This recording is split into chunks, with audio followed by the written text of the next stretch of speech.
What's up, everybody? It is my favorite part of the week. We are back, WDD Live, another Tuesday.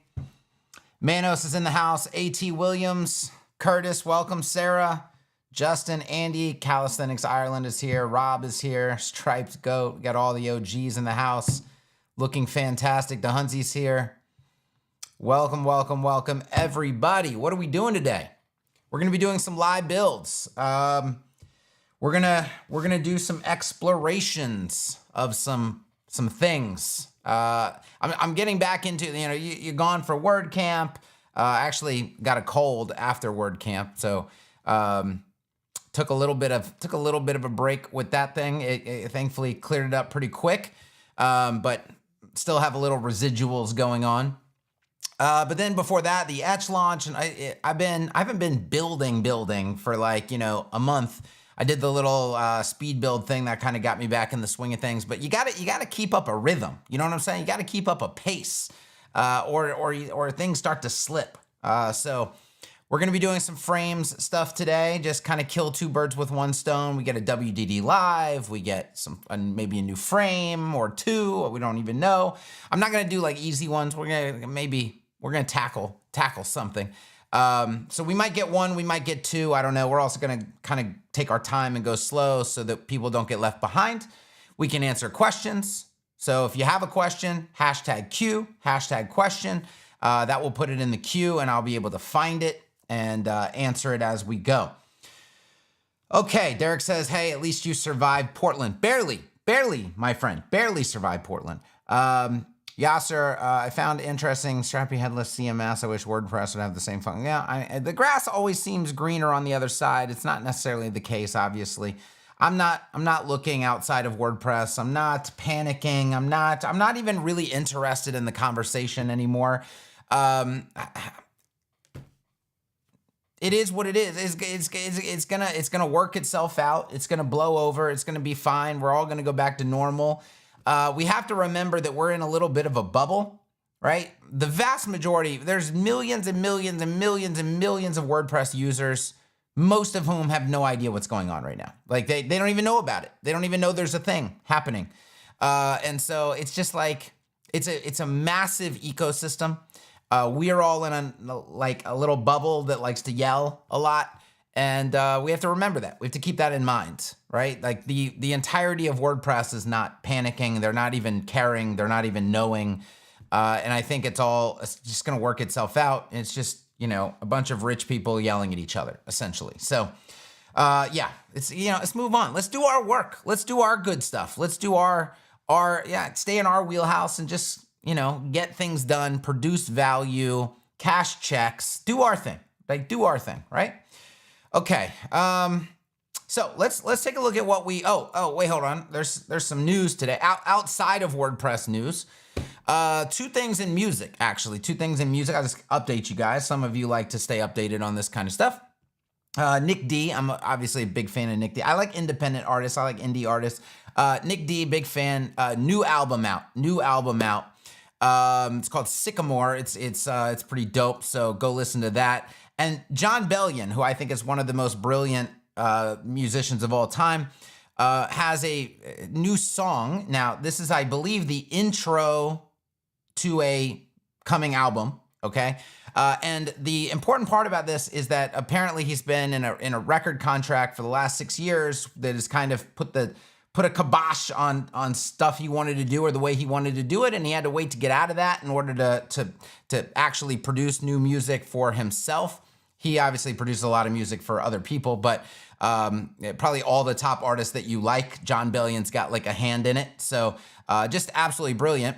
But he has a new song out. It's called Kid Again. Go listen to that. And I would watch, if you want to really understand the genius of Jon Bellion, he does a lot of the making of videos. Like he shows you how the songs are made, and it's really, really, really cool to watch. So there's a making of Kid Again. I would go watch that, maybe even watch that first and then go listen to the song. But it's just really cool to see people's creative process, right? So yeah, this is and if that's the intro that's like the intro to his album, he kind of uses it as like just kind of a flex. It's just like, Just if you took a song and you're like, I'm not really gonna make a song like a traditional, I'm just gonna flex my skills in this 3-minute span, right? That's kind of what that is. So yeah.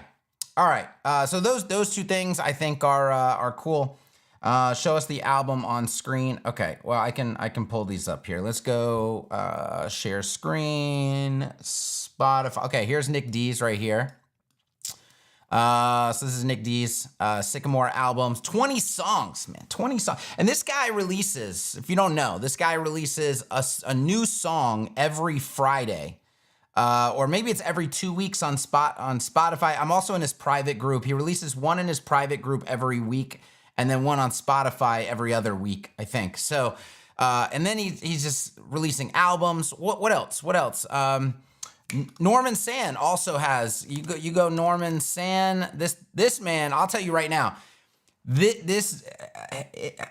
when you say underrated, right, or maybe not discovered yet, right, this is off like, you know, take what you think is like an 8 out of 10. I don't know, I don't even know how to describe it. It's just, he's so different, but obviously, like, the skill level's off the charts, right? So it's very hard to rate the skill level, but at the same time, hardly anybody knows who he is, right? Very underrated, very just unknown at this time.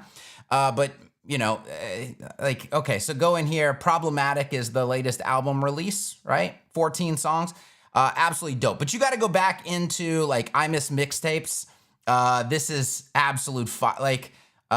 Which like Dressa, for example, like just absolute fire. I think I can actually play these because he's not on a label. Like there's no, YouTube can't, I don't think YouTube can take it down. I don't really know how it works. But I mean, they're just absolute fire. So, yeah. So that's the old one. Let's go to Problematic. This came out in, where's the date? Oh, it just has the year. I think this was like a month or two ago. So Problematic, Norman San, Nick D, Sycamore, and then of course John Bellion, right? We're gonna go here, and there's Kid Again, this new single right here. But then, like I said, watch the making of. Just absolutely, you know, these are dope artists, and you should support them, and it's fantastic. Okay, that was just a little bit of a. Yeah, Kevin Geary does Billboard. Yeah, Mark, we're talking music just to get warmed up today. Okay. Somebody's tagging me, but I don't know what it's for. Where's the tag? What is that for? Somebody's talking about a coastal town. I don't know. Okay, I don't know. I think you guys are having a side conversation, but I don't know why I got tagged in it. All right. What are we gonna build? We had two options today. I think what we're gonna go with, let me go over here. I was going through, people do submit frames, like they say, hey, I like this, I found this layout, I really like it, can you build it in frames, right? So I was going through that, I did come across this. It was actually submitted by Tony Crockford, who's he used to be on our team, retired, you know, kind of a legend in the ACSS and frames world. But anyway, he posted this layout, and I was looking at it like, like it's I mean, we're not just looking at layout, we're looking at use case, and we're also looking at like, okay, we have a lot of frames in the library, and one thing we try to do, obviously, is create as much variety as possible and uniqueness as possible. We don't want to create frames that are like other frames. And then I start looking at things like this kind of layout, and I'm putting myself in the shoes, because we don't really know what people are going to use it for. You could use it for a lot of different things. What this is showing is like categories, and then images, and then there's this card, and then maybe this card takes them to where there's more of these kinds of images. But then I was thinking, like, it's not actually just for like image galleries. It could be really useful for features, product features. So instead of category 1, category, you could have product 1, product 2, product 3, and it's showing parts of the product, and then the card takes you to the product page. It could be features in just terms of like if you have a service and there's different feature categories and you want to put imagery to that. It could be for case studies. So this card would take you to the case study, but surrounding that card would be images from the case study. There's like so many different ways you could use this. Just services in general. Like even if you just like, just take something simple like a pet service, like dog training or dog boarding or something. So you have the card that is obviously the service information will take you to the service page. And then there's just some like supporting images, kind of like B-roll type images around it. And that just creates it's like, hey, we're not just gonna create boring service cards again, or boring feature cards again. Let's create more of a visual experience around each item. That's like what this layout could kind of give us the ability to do. And so I thought about building this. There's obviously some grid stuff going on here, but there's tabs stuff going on there. And then, so there's some good variety there to see how this stuff might be built.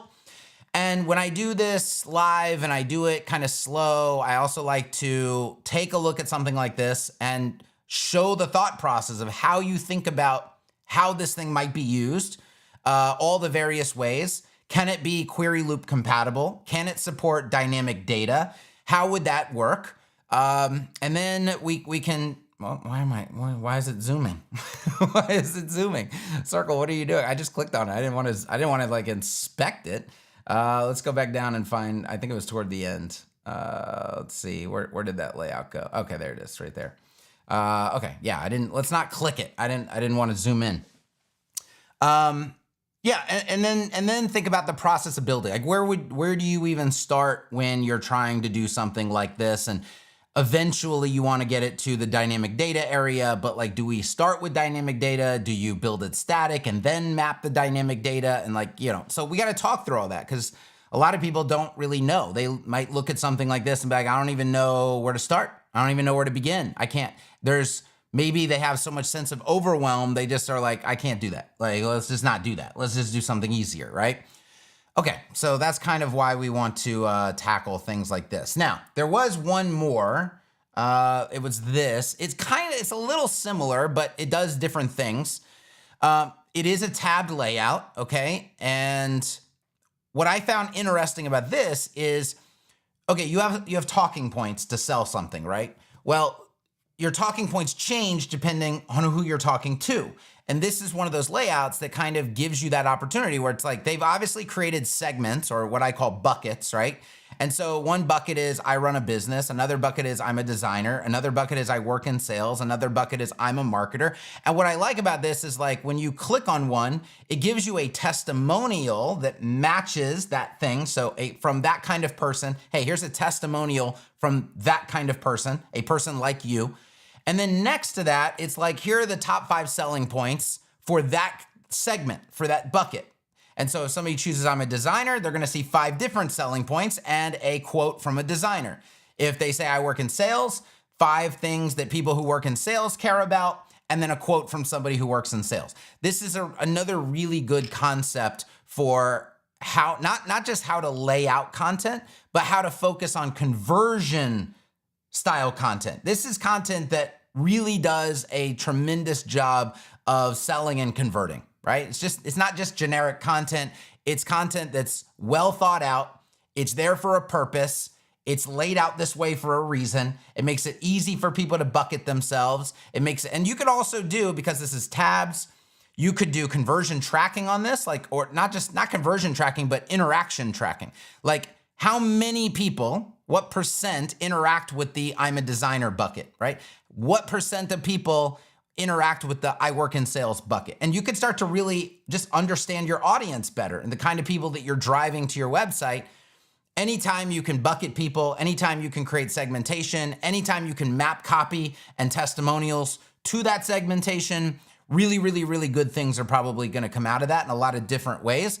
So that's why I find a layout like this very interesting. And this is kind of how we think about frames. Like frames is not a hyper creative layout system. It's not trying to win design contests or design awards or anything like that. What it's trying to do, what it is a hyper conversion layout system. It's focused on layouts that are known to convert, okay? And that's why we're interested in things like this. So I don't know, let's do a quick vote. I mean, I already know which one I'm gonna build first or attempt to build first. Maybe we get to both of them, I don't know if we will. We'll see, but I just wanna see which one you guys might be more interested in. So we'll call this one B, right here. Get ready to vote on your keyboard. This one's gonna be B, and then this one is gonna be A, okay? So we've got that one is A, this one is B. I think they're both equally valuable. It just depends. It just depends on what you guys think. Okay, B, B, B, A. Okay, the thing okay, it's like A, it's like 50-50, of course, always. Okay, fantastic. B, but I really appreciate Tony. Okay, A, B, B, A. Okay, I mean, it's not lopsided one way or the other. So we're gonna win regardless of which one we choose. We're gonna lose regardless, and that is life on the internet, my friends. That is, and then there's this guy, Jazz, here with the ABBA. Just hit us with the ABBA, and then you throw in the towel at that point. Yeah, it's not possible on the internet. Okay. All right, well, let's go ahead. I mean, we should at least, start building. So I'm gonna do create new blank. Actually, I should not do this on a blank website, should I? Yeah, I should probably do this on the Bricks Frames website. Okay. Even though the dynamic data side starts to get a little, I try to keep that kind of stuff out of this website, but whatever. Maybe we can build it here, then bring it over to a zipwp install, and then do the dynamic data stuff over there to show how it might work. Maybe we could do it that way. Okay, the next problem that I have, just right off the bat with all of these, we're gonna do this one. It's like, what do you call this thing? Some people might call it a gallery section. Some people might call it a feature section. Some people might call it a content section. Some people might what exactly is it? And then, of course, it could be used for many different things. Services, portfolio, so many things, right? I tend to default to feature. You're featuring things. That's that. We have a lot of feature sections because it's it could go into many categories and we map it to multi-category. But what is the primary one? Because it has to be feature section something. I'm just going to go a feature in this regard. This is honestly a lot of times the hardest part of this. Let's go feature. Now we have to see what feature sections have we already done. Let's go ahead and sort by title. Okay. And 29 items. So we went well into Zulu. We came back to B's, C's, D's, E's, E's. Okay. We need a word that starts with E. Somebody, not an animal. It can't be an animal. More like a city. A city would be good. Anybody have any E words that they want to use? You get to name the frame, okay? We'll play Name the Frame on WDD Live today. Who has an E idea for the name of a frame? We tend to stick with what we did the UN alphabet to start. Now we're into cities typically. Edmonton. Okay. Brad was first on the keyboard. So we'll do feature section Edmonton. All right. We're going to say that this is a section. This is a section type. We're going to go a bundle of features. But see, this is where do we have a portfolio? We do. You could do a portfolio here. You could do we have services? We have services. Heck, you could do team members like this. Honestly, like the team member card and then just random images of the team member around them. You could do it that way too. That probably wouldn't be a common use case of it, but and this is where if you're a frames user, you want to get into the mindset of I could really use a frame for anything. It doesn't matter how it's categorized. Let me just look at it. Let me brainstorm. Okay, I could use it for this thing here. Use it for that thing there. You're not it's got to be for features or it's got to be for services or something like that. You could use it for a lot of different things. All right, let's save that. Let's go to edit with bricks. Feature section Crawford. Derek. Oh, engine in honor of WP engine. Look, we don't have to stir stuff up already, Derek. It's like we just got calmed down. We just were like, hey, we're not going to talk about that. And now Derek's poking the bear again. All right, let's go. This is good because we can flip back and forth with this. Okay, so where would you guys start with this? I'll tell you where I'm going to start. I'm going to start with the low-hanging fruit. Let's get an intro in here. And we already have an intro frame, which is fantastic. So I'll just add a section. We'll go up here to templates and we'll type in intro. And we're going to use intro alpha. Oh shit, I hate this. Okay, Bricks changed this layout and it's actually way worse now than it used to be. Let's do that again. Go to templates. Let's go to intro. The main button, the main icon should be for inserting the damn thing, not editing the damn thing. Like edit should not be the first icon in the list, right? Insert is the thing you would most often want to use in this scenario. All right, let's put intro alpha in. That's fantastic. And in this frame, if you notice, we don't need a lead paragraph, but I'm gonna keep it there just in case. You know why? Because it's easier to remove it if you don't need it than add it if you don't have it, all right? So we leave the intro the way that it is. The next thing we're gonna do, you see that we have some tabs. We're not gonna worry about the tabs. I think what I'm gonna tackle first is let's just get a grid going and let's put in a card. Now this card's got some spacing issues and things like that, but as you see, this one needs a dark overlay. We're gonna make a real image for this card, not a background image. Why? Because we don't know for sure that the image is going to be purely for decoration. So we get advantages by making it a real image. Namely, you can have lazy loading. You can have alt tags. It'll index the image. You can have just a lot of advantages to using a real image, and it's not really that much more difficult. So that's what we'll go with there.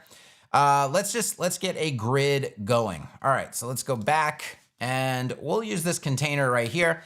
We're gonna call this, before I forget, feature section Edmonton. Very important to stay organized, okay? So this is gonna be feature grid Edmonton, isn't it? Feature grid Edmonton. All right, you could also theoretically, guys, use this grid. This is why you also have to think in atomic design principles. So if I go back, the question would be, for example, could we use this grid layout outside of tabs? Like, we're not gonna do the tabs thing. Is this grid layout still useful? And the answer obviously is yes. So you have to kind of build it with that in mind. Like, can we just extract that component and use it somewhere else? And if that's the case, it needs to be its own block in BIM, B-E-M, right? It needs to be its own block. So that's why we're just gonna go a feature grid, and I'm not even worrying about the tabs situation yet. All right, so we're gonna do feature grid Edmonton. Let's just put some images in here and see how we wanna tackle the alignment of this stuff, right? Let's grab, we need to collapse the frame's thumbnails. I want my gallery. Okay, these are all just like kind of placeholder-y type images. Let's do this dude with a fancy watch, all right? What we really need is just kind of objects in this grid. And ideally, we need 1, 2, 3, 4, 5, 6 of them. Let's go back and 2, 3, 4, 5, 6. Okay, now, is this how we're gonna do it? No, we obviously need a card in there and all of that, but this is gonna get us started. So we're gonna do feature grid Edmonton, feature grid Edmonton as our class. We're starting, because now we're gonna style. And when you're gonna style, you should know, like I'm going slow, okay? You gotta style your classes. You're not gonna style at the ID level, so now is the time to start adding your classes, and then you can start adding your styles. We're gonna go with display of grid.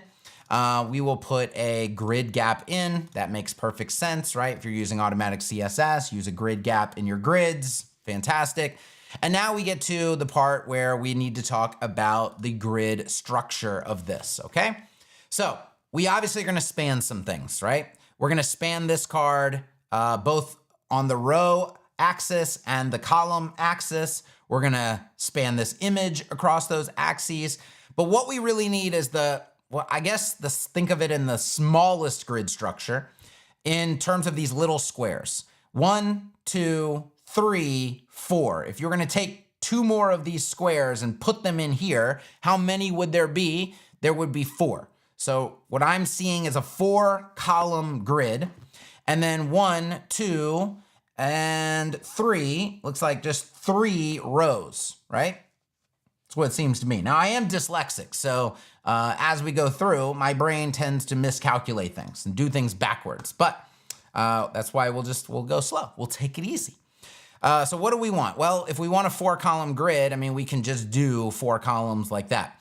The other thing I want to do is feature. I'll go back and show you what we just did, and just to make that happen, because some people are like, what the hell just happened? Feature section Edmonton, need a class on there because I also want to go row gap and container gap. Now, in most sites where you have auto spacing on in automatic CSS, you don't have to do this, but we turn it off in the frame site because we don't assume you have it on, right? We want it off because we want to make sure all the gaps are where they need to be in case you also have it off. Now, the question is, should you have it off? No, I mean, only a psychopath would have auto spacing off in automatic CSS, but we do have to assume maybe you are a psychopath and have it off, and so we need to make these frames work regardless, right? Okay, so let's just stop and look at what we have so far on the front end, and then we might go into questions, then we'll come back and, okay. So we got a intro in our section. We got a 4-column grid with 6 items in it. Let's do one little recap here on how we got that grid structure. So in normal non-automatic CSS life, you would have to type in the grid template columns that create a 4-column grid. In automatic CSS land, you simply right-click the input and you choose the number of columns you want, and voila, it's done, right? So that's all I did right there. All right, let's go ahead and Rob says frames. So simple, even psychopaths can use it. Yes. Okay. Arc web browser, Happy Files plugin in media. Oh, okay. That's I think an answer to somebody else's question. Derek says, "Oh no, Kevin froze. Did I freeze? Let's just check. We need to check now. Are we good? Am I frozen or not frozen?" Derek, maybe this is just Derek. Maybe you didn't pay your internet bill this month. Let's see. Is it just Derek or is it me? Let's jump in chat. Let me know if I'm frozen or not frozen.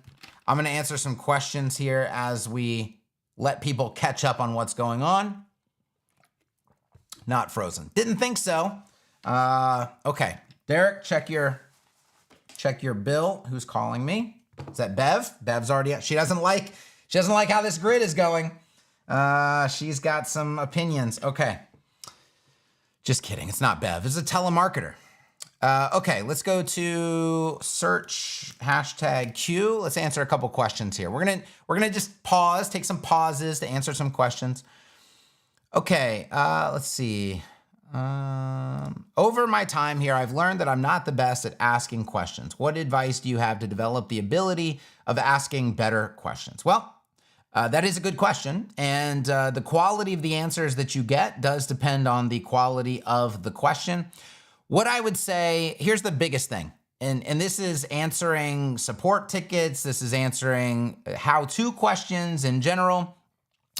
People will say, how do I do X, Y, Z? And they'll give you very specific things, right? I want this to do this, to do this, to do this.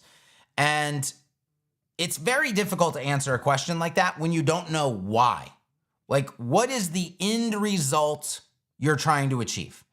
If you just say, I want to create a 4-column grid and I want this to happen in the grid, like, it's like, why? What's the use case and what are you trying to achieve? Because I can tell you how to do this, and this, but I can't tell you if that's the best way to do those.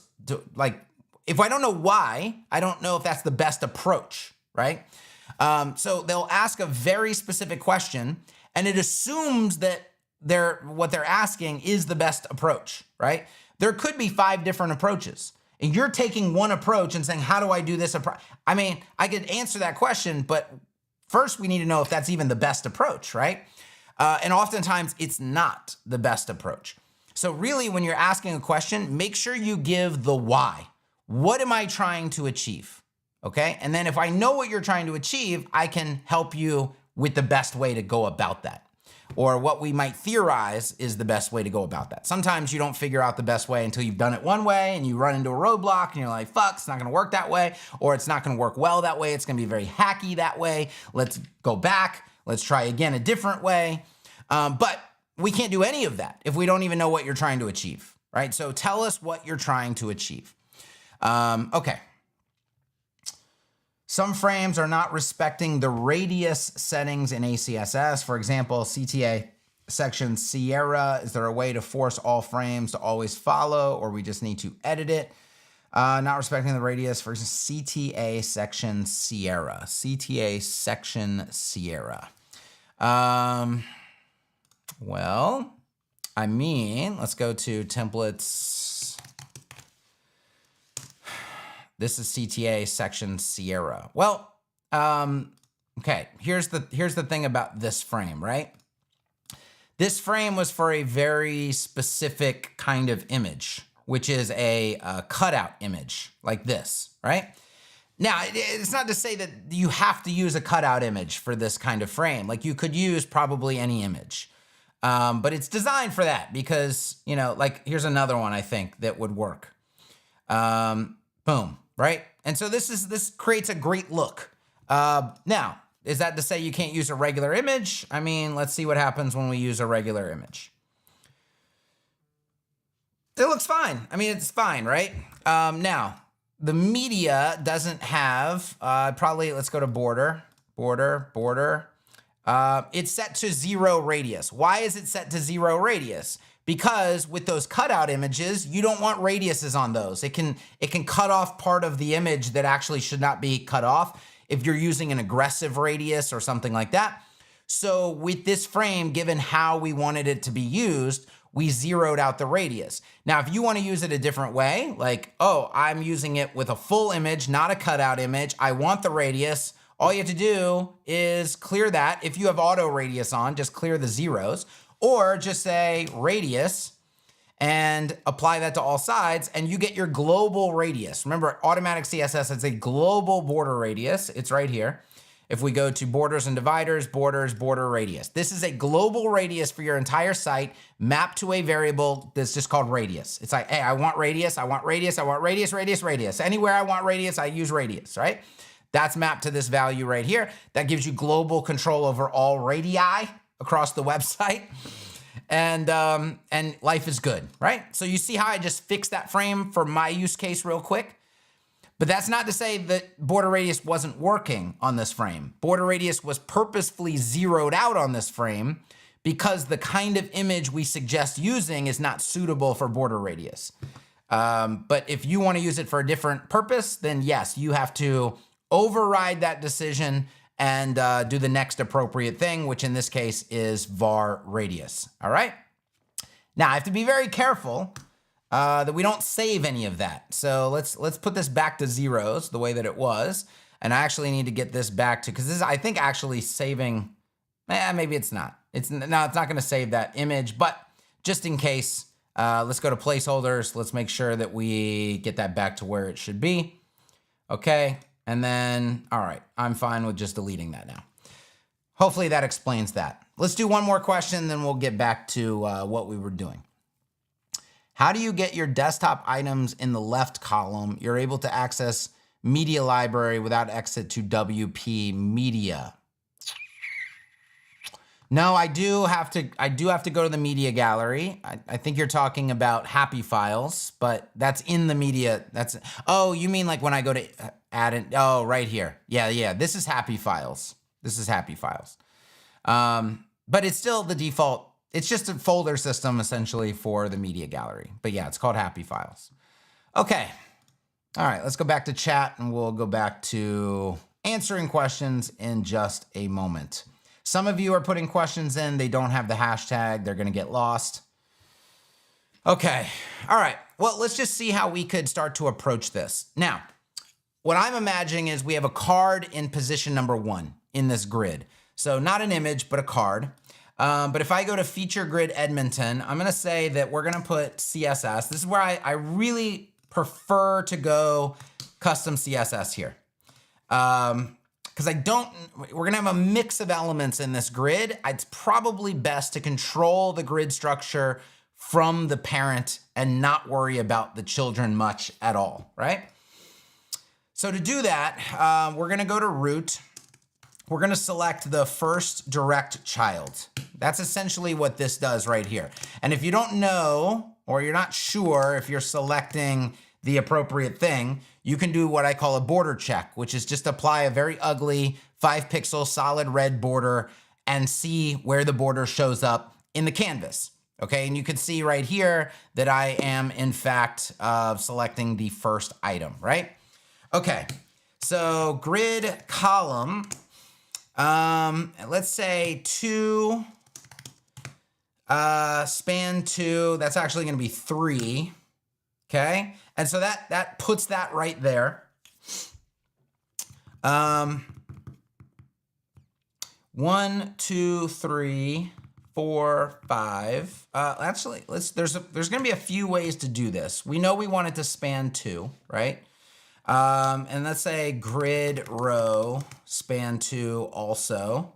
Did we do our grid template rows?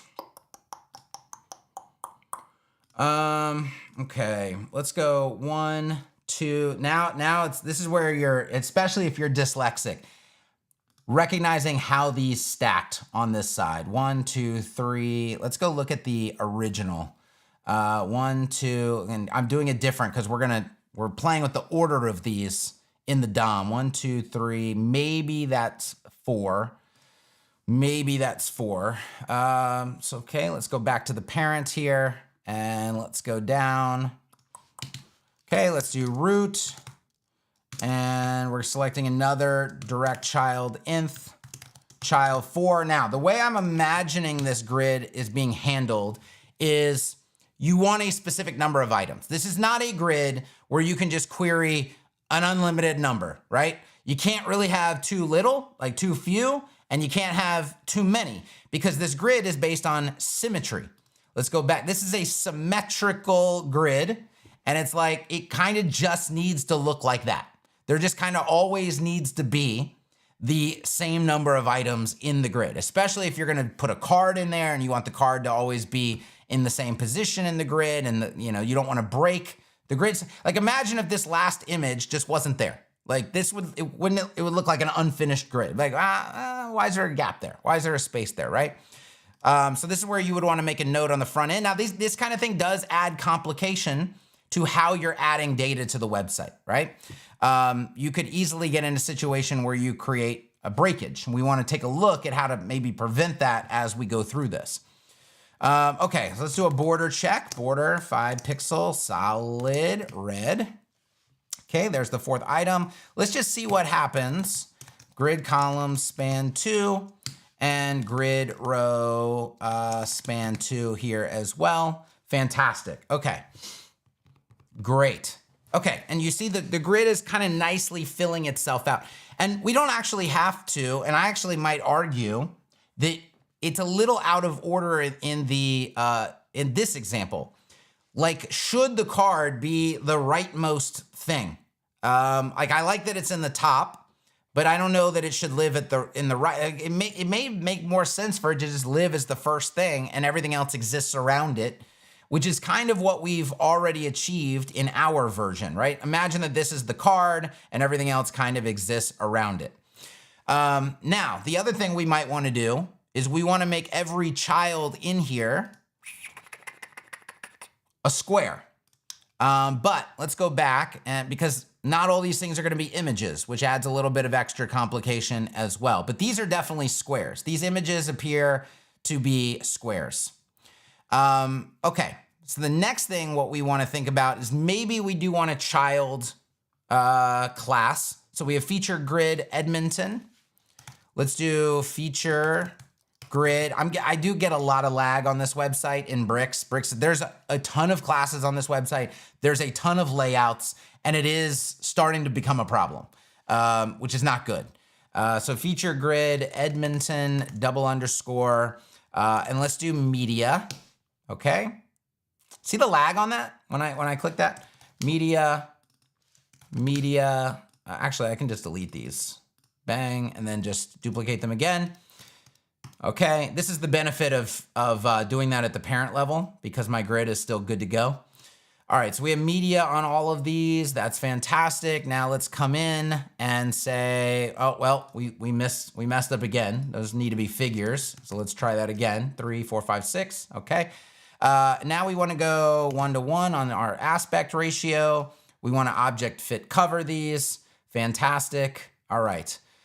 We also probably want to go with our border radius. Now, you might be thinking, well, Kevin, my site doesn't have border radius. It has 0. That's okay. That's okay. It's a global radius system. If your global radius is 0, you should just set it to 0. And then these radiuses don't matter. They go away. But if you ever need them, they're still there, actually. It's like, it's the best way to manage global radius. Some people don't grasp that completely, but it is the best way to handle that. All right, let's take off the 5-pixel solid reds. We don't need those. Okay, so now let's just pause and just see where we're at now, right? So we're obviously getting to a better place. We're getting to where we want to be. What I would say now is a good time to go with this card situation. Let's replace this image with an actual card. Yeah, no wrappers on the images. That's going to change in just a minute. We're solving one problem at a time, right? One problem at a time. Right now, the problem that we're solving is how this grid structure is going to start to play out, all right? Then we're going to solve another problem. And we need to talk about why the wrapper actually must exist in this scenario. So sometimes you could say the wrapper's optional. I always say add the wrapper because it doesn't really cost you anything. But it gives you extra flexibility in the future. But this is actually a situation where the wrapper is not optional. It's objectively necessary. And we'll talk about why that is. All right, so let's see. We'll pause in just a minute. And you can ask some of these questions. Most of these questions are not about the frame. But if you have questions about what we're doing right now, obviously, you can ask questions about what we're doing right now. Okay. Yeah, my first thought when I saw the example was, how is he going to manage the DOM? Exactly. So that's why I think the card should be first. It should be the first thing that is accessed in the DOM. Now, whether that's visually first or just DOM first, that's probably up to you. I actually think in this, it would be better for it to be visually first as well. Like, you're taking the most important information and presenting it first to the person. Everything else in here is kind of B-roll, essentially. It's like accent imagery. It's not really all that important. It's not going to link to anything. The primary data should probably just come first. But again, we're flexible. We can change that. All right. Justin says root all direct children aspect ratio 1. I wouldn't do it because here's the problem you're going to run into: the card, right? Maybe the card has to grow a little bit. I don't know. It's just a situation where I would rather not try to constrain the card. It probably won't have any negative effect to do it that way, but there are multiple pathways to doing all this stuff, right? You could do this same exact thing probably 5 different ways. This is just the approach that I tend to take. All right, so we have a class on everything called media. We have a grid, feature grid Edmonton. And what we've so far created, I'm going to take this media out right here, and I'm going to add a card in its place, which is going to be a block. We'll put that first. Okay, so there's going to be our card. And we're going to call this feature card Edmonton. It has to be a new block. And again, going back to atomic design, I guess the question would be, let's go back to the example. Could you use this card outside of this grid, outside of this context? And the answer is yes, obviously. So it is not a child of this pattern that we are creating from a BIM standpoint. It's not an element. It is a block in itself. And this is, I like that we're doing this because this helps people understand BIM better as well. So if we go back here, this is not, I'll show you the distinction, right? I'll show you the distinction. So you could say card, where you go like feature grid Edmonton _card. That is an element child of this grid block, right? In terms of BIM. But that's actually not the best thing to do for this scenario. The best thing to do for this scenario is to treat this as its own thing, feature card Edmonton. Because now I can take feature card Edmonton and I just go use it anywhere I want to use it, right? Which is great. Now let's look at the structure of feature card Edmonton. Dude, the tab situation's out of control sometimes in Arc. I get it. I get it why it's actually convenient, but it's still visually, there's a lot going on. There's a lot going on. Okay, so we need, mainly everything is pretty much just contained. Everything kind of goes in the same container. I mean, I'm going to do an inner wrapper just because it's helpful in some cases. Might give us more flexibility. Do we need it? Probably not. Okay, it's a little bit of an insurance policy. Maybe we'll try to go without it. Maybe we'll try to go without it. No, we're not going to go without it because it is going to give us some additional flexibility that we need. So I'm going to do, we'll just call this inner, right? And then the HTML elements that I need is going to be the heading first. I need heading, text, text, button, right? Heading, text, text, button. So we're gonna go back here and we're gonna say heading, text, text, button. So there's your HTML elements that you need. Now we know this one right off the bat is gonna get and actually not action. We don't wanna be using action anymore. We wanna use button primary. All right, so button and primary, good. So we got our primary button in there. Next thing we need to do is talk about heading hierarchy. All right, so let's take a look at that. Try to cross as many T's, dot as many I's as you can as we go. This section has an H2, right? So a card heading needs to be the next thing down, which is the H3. All right, so we're gonna make this an H3. Which I believe it already is, but we have to remember to explicitly make it an H3 because here's the problem with bricks, right? If you don't explicitly make it an H3, if I go up to settings, template settings, just to, theme styles, and I go to, what is it, typography? It's one of these. Heading, maybe it's heading, right here. You can choose what you want the defaults to be, and if somebody has the default to H2, look what it does. It makes it an H2, right? Not good situation. We didn't find that out for a while, that it works like that. Because when you go to it, we had to go back and correct a lot of frames. It's showing H3, it's like, all right, that's what it'll be. That's just what I want it to be, that's good. But if somebody changes the default, it's not gonna be that. Unless you explicitly set it to that, now it's gonna explicitly be that, right? Even though you didn't, nothing's changing. Except you're explicitly saying that's what it should be. All right, these need to be paragraphs, so we're gonna make those a paragraph. These are little things you will forget if you don't do them right away. This is gonna be an accent heading. We probably want this to have the website's global accent heading style, right? So we do accent heading. FR accent heading is the global accent heading style for frames, but then we also want it to have a BIM accent heading as well. We're gonna auto BIM this in just a second. So let's do, this is your card heading. For here, we'll do at ipsum short.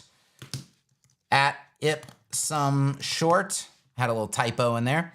So that'll get me my ipsum for this. And this will say call to action. We'll remember that we need to link this. Link, custom URL, # will do. Okay, so we have a card with an inner. Now, what we also need is an image for the background. So I'm gonna put media in there. And then I'm probably gonna put there's a bunch of different ways to do the overlay, but in frames, what we tend to do is with a blank box. We do a blank box overlay style. Again, there's many ways to do overlays. You can actually do them with border images, which I've been doing a lot lately. But I don't think we're gonna go to that degree on this. We're gonna kind of just keep this in line with how we've done other frames. So I'm gonna do an image. And this will be we'll call this background image, right? And then I'll do a div. I'm gonna pop that div up here. This div is gonna be the overlay, right? Okay, perfect. So now I've got overlay and I've got my background image in here. That all looks good. Let's just auto BIM this, all right? So instead of card, what do we wanna say? We said feature card Edmonton, feature card Edmonton. So we're gonna get the inner, the heading. Ooh, this is not text basic. This is the accent heading. And then this is the, we could call this the description. We can call this CTA, overlay, background image, all those are fine. We'll sync the labels, apply classes. Now everything should be good to go. All right, first thing I'm gonna do is I'm gonna go to layout position, relative on this, excellent. And then what I'll do is, let's go on the overlay. We can just go right to that and say position absolute. Position absolute, insets on all sides. And we'll go to the background image here and we'll go to position absolute and we'll go zeros on all sides. Fantastic, okay. We probably wanna go with a Z index of -1. Where's the Z index living these days? Where is it? Where is it? Where is it? There it is, -1. Okay, fantastic. Probably also feature card Edmonton right here. Want to go with an isolation. I actually think there is an isolation box somewhere. Let's search for isolation of isolate. There we go. Cool. All right, save. Excellent. Now, background image, let's just pop in a placeholder for right now. Let's do this little guy. Okay. Excellent. And then our background image, when it's position absolute, we also explicitly want to go 100% on our width and 100% on our height. And then we always want to make sure we object fit cover this. Fantastic. And now you see we have an overlay as well, which we can essentially just assign a background color or gradient or whatever we want to use. If we did something like neutral, trans 70, 60, something like that, we're going to get our overlay style. You see our content is living on top of this.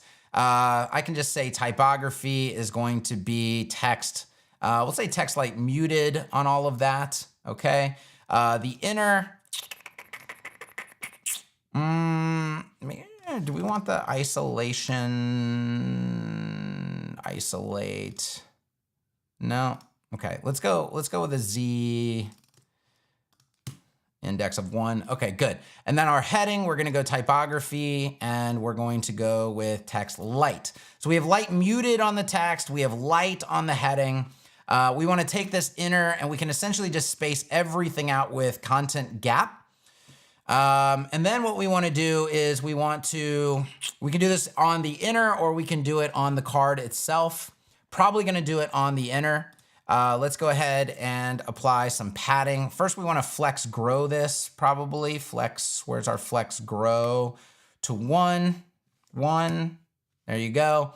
That's going to extend that to the full height of my card.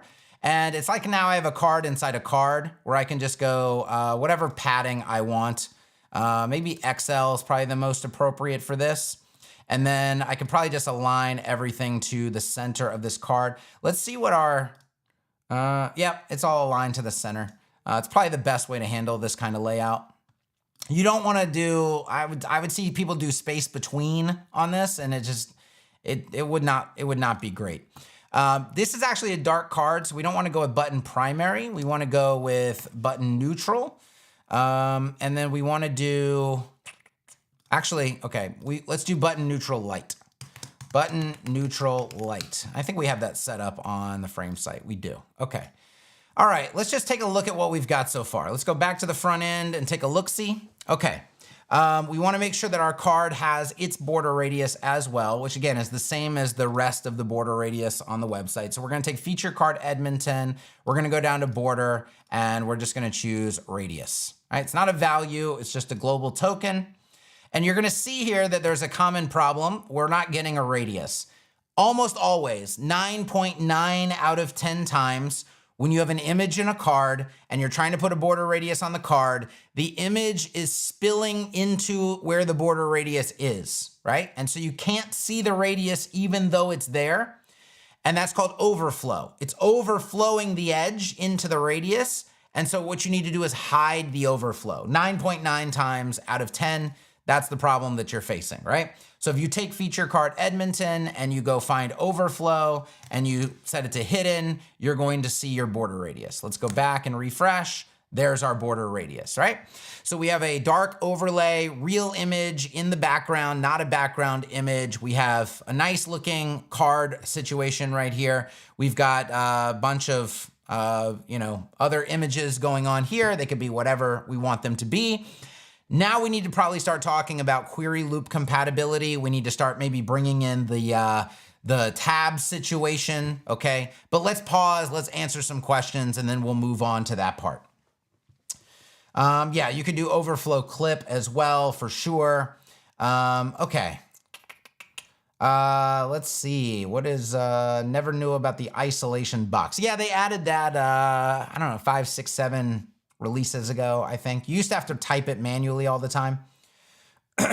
Okay, let's hop over to questions. See what we're up to in question land. In a parent-child FAQs, I use the same template. I vary the content using a data attribute as a switch with CSS. How can the child display the parent's featured image? Parent-child, use same template. Well, you're already querying the posts, right? The questions are posts. And so you're querying those. And if you give them a featured image, you should just be able to pop in a media element and use the dynamic featured image tag to pull that in. Unless you're doing something else super fancy, that should do the trick. Can you give me a brief explanation on how to use the border image technique? Just curious. Hope you have time for it today. We might be able to get there. I want to finish what we're doing here. But we might be able to. I don't know. Can you please create a tutorial on how to create a bricks templates library? I want to create my own in my agency site. Not sure what you mean. Like what we did with get frames. We just use a custom post type. They're just all posts. What we do is we actually create the post automatically using a WP all import cron job from, sorry, that's the cold still getting over residuals. From this site, actually, this site exports any new frames to the source site or to the marketing site, we'll call it, every night at midnight. It just kind of puts those in automatically. It's pretty cool. What is the best way to clear the unused classes after you finish developing the website? I wouldn't even worry about it. Honestly, I wouldn't worry about it. It's not worth worrying about. Not a question, but a suggestion to include documentation that highlights components that were designed for specific use cases, like for the cutout pick. Yeah, it's something that you actually just have to deduce when you're like taking the time. First of all, it creates a lot of extra time and management and custom fields and custom data and to add these notes to specific frames. And then 1 out of 10 frames users goes and reads the notes. More often than not, they run into the same problem. They don't even care to look at documentation and they come ask us anyway. And we have to answer them anyway. So it's like, we found it's a lot of extra work for not a lot of value. I was trying to think outside the box, but could this work as a homepage hero section telling a story with images and layout? Yeah, absolutely. There's nothing stopping it from being a hero section. When adding a box shadow to a loop item in a slider, the shadow gets cut. How to prevent this? Overflow clip instead of overflow hidden will probably do the trick. Maybe. I believe that'll do the trick. Yeah, you need to move to overflow clip instead of overflow hidden. Try that. Now, there's probably multiple containers going on in any kind of slider situation. Depending on which ones have overflow hidden, multiple could have overflow hidden. You're going to have to... The inspector is going to be your friend, right? The ACSS line height using EX on headings fails on Firefox. It works fine in Chromium. Do you guys test these in multiple browsers? Yeah, it shouldn't have any failure in Firefox. Let me pull this up over here. Okay. This is Firefox. Pretty sure this is using, I mean, we could double check. That's the calculated line height, heading line height right here. 4 pixel plus 2EX is in the calc right there. So this is an example of this working perfectly fine in Firefox. Firefox has no issues handling EX line height. So I would say you might be doing something wrong. I don't know. But yeah, we checked multiple browsers for sure. Okay, what is etch? It's top secret. I mean, we already revealed it, but the revelations have passed. Okay, let's hop back in. Please show how you are accessing automatic CSS. Well, you can access it right here. There it is, right? Or Shift Command O will bring it up as well. Then you can dock it, you can pin it, you can do whatever you want with it. Shift Command O will hide it again. This will bring it back. So there's the ways to get it. Now, when you're in the builder, there's also this little floating button down here that will bring it in. And then sometimes you have a problem with the pinning. Let's reset the pin. Okay. But here's the thing that confuses people. This bubble only shows up in the builder because there's no admin bar. Now, some of you load the admin bar in the builder. And if you load the admin bar in the builder, this bubble won't be there. This bubble is only existing when there's no admin bar trigger, right? If there's an admin bar trigger, this bubble will not show up. Okay, so it really depends on your setup. You can always get to it with the keyboard shortcut, but whether the bubble is there is dependent on whether there's an admin bar with the trigger in the admin bar. That's been a little point of confusion, but there's always a physical trigger and a keyboard shortcut. There's always one or the other. If the admin bar is not present, there has to be a physical trigger. That's when the bubble shows up, right? If there's a physical trigger in the admin bar, there won't be a bubble. But that's the reasoning. There has to be a physical trigger and there has to be a keyboard shortcut. It can't just be one or the other. Okay, what does isolate do? It creates a new stacking context for your content. So if you are doing z-index -1, for example, like I did z-index -1 on this background image. If I add a background color, right, as well, the color will show up on top of the image, which is not usually what you want to have happen. And so you can create a new stacking context and say, I don't want it to go behind the canvas of this element. I want it to sit on top of the canvas of that element. So that's what isolate does. So if you imagine z-index as like layers in Photoshop, it's like these layers. If I do isolate, now I'm creating a new count. Like let's start over 0, 1, 2, 3, 4, 5 from here. I don't know. That's the best way I can explain it. Let's see. Okay, let's go back to what we were doing. Let's start tackling tabs and such now. Okay, so what we have right here is a grid. I should actually convert this to a block and then probably wrap it in a container. All right? Okay. And then this is feature section Edmonton. Let's do container. Sorry. This would be over here. Feature section Edmonton. And then we'll say container. And maybe a better name for that would be, let's wrap this in, we'll say tabs container, because that's essentially what it's going to do. It's going to contain our tabs. And inside of this, we'll call this tabs container. And inside of this, we have our grid, which can live on its own, which is good, right? So now in our tabs container, we want some tabs. So let's go get some frames tabs and let's bring those in. And then we have content for tabs. Let's see, media. We've got our card. Okay, that's all good. Let's open our tabs. We have our navigation. We have our content wrapper. We have an item wrapper. And then we have an item. And I think we don't want to break our structure here. Let's bring this grid in. Okay, that looks like it's going to work just fine. I think we have to keep our tabs item and our tabs item wrapper for sure, and our content wrapper. And then we have our navigation up here. Okay, fantastic. Here's our list. We've got 3 items. Let's go item wrapper, item. Yeah, we need 3 of these. And what I want to do is, Let's go ahead and save. The canvas has a hard time keeping up with the rendering of all these things, especially when you're using duplicate, which Brick struggles with anyway. Let's just make sure we haven't broken our tab situation. Okay, tab 2, tab 3. Now to guarantee that we're looking at the real thing, let's change out one of these images. Let's go gallery. Right now we're doing everything static. We will handle dynamic stuff in just a minute.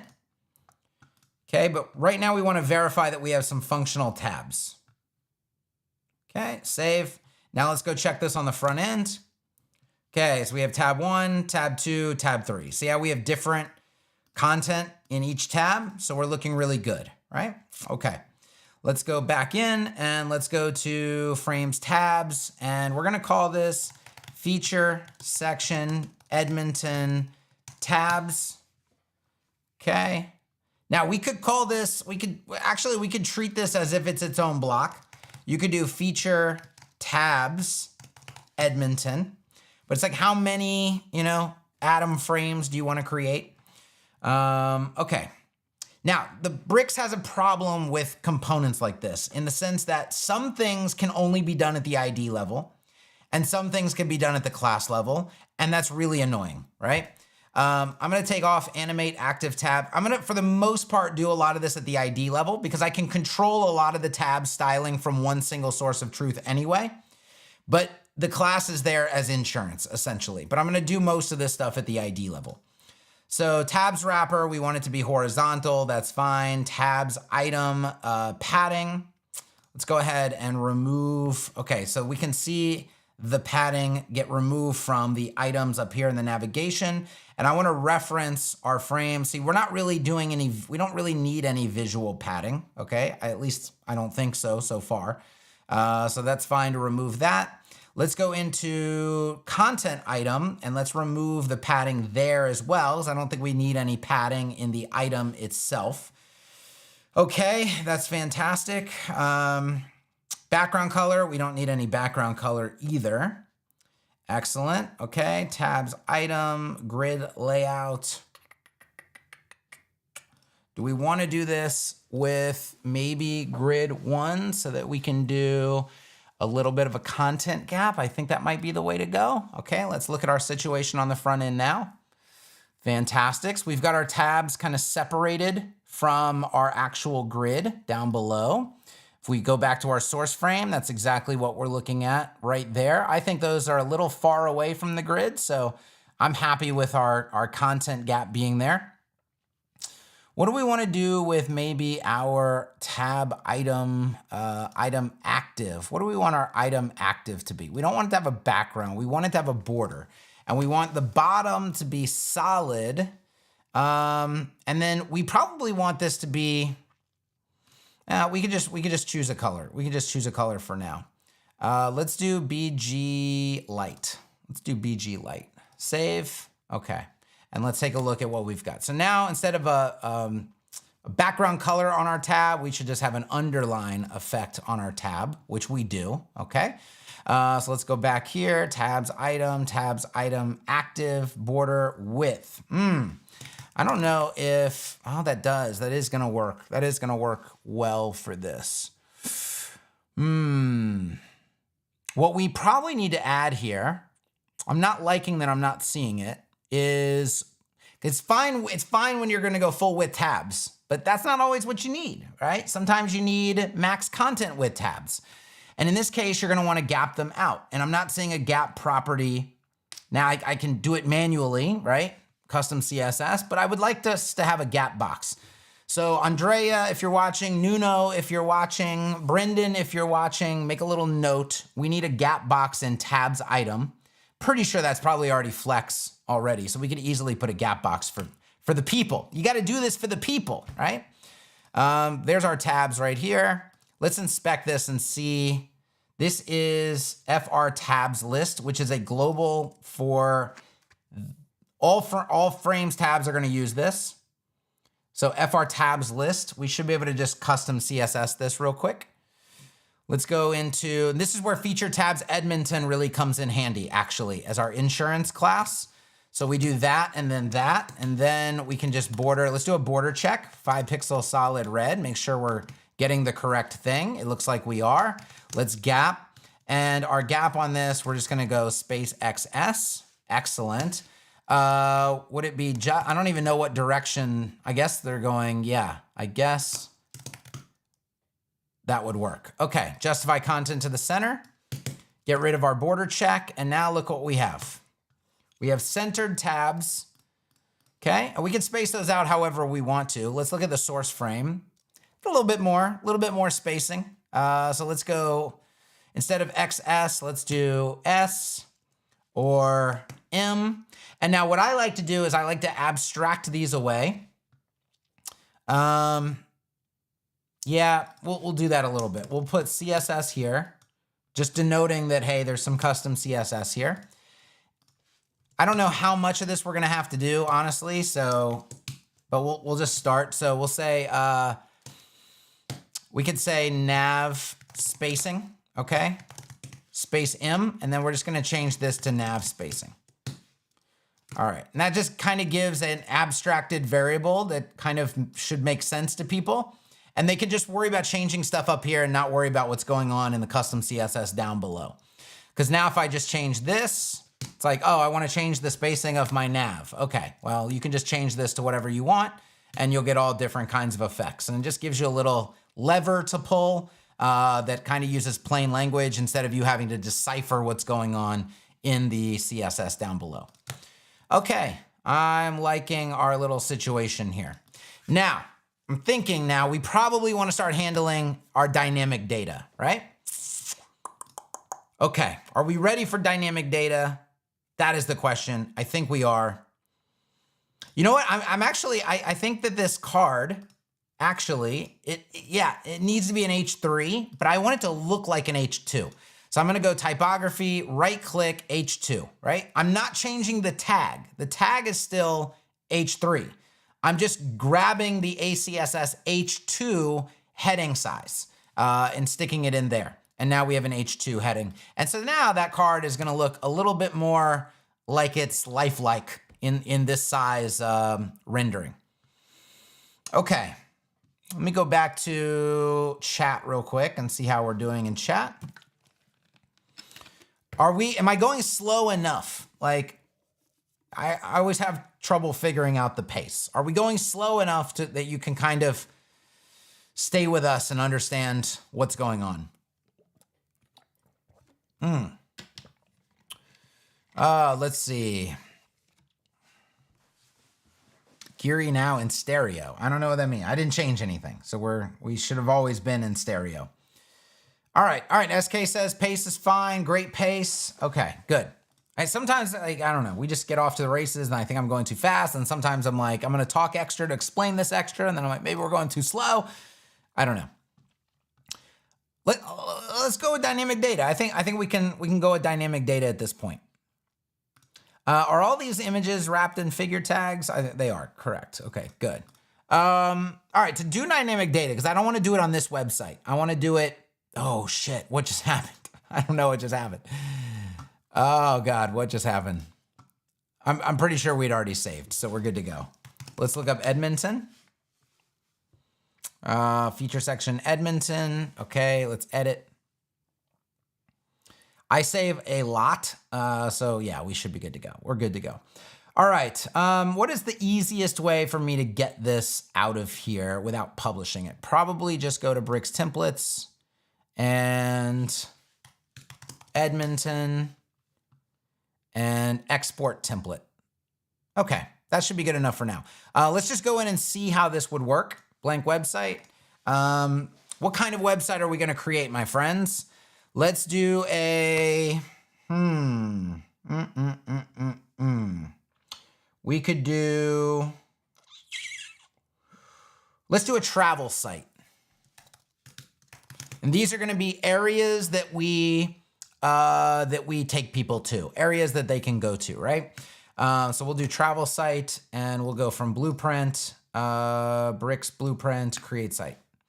And yes, the answer now officially is I have switched to ZipWP from InstaWP. I don't know. It's just better. I don't know what to tell you. Okay, installation in progress. We've done it at Derek Says BJJ site. We've done those before. I've used that plenty of times in examples. Trying to do something fresh, you know? How do I add the frames components to my bricks builder? Well, that's very easy. You go here, you go to frames, and you go to components, and you toggle them on. And that's it.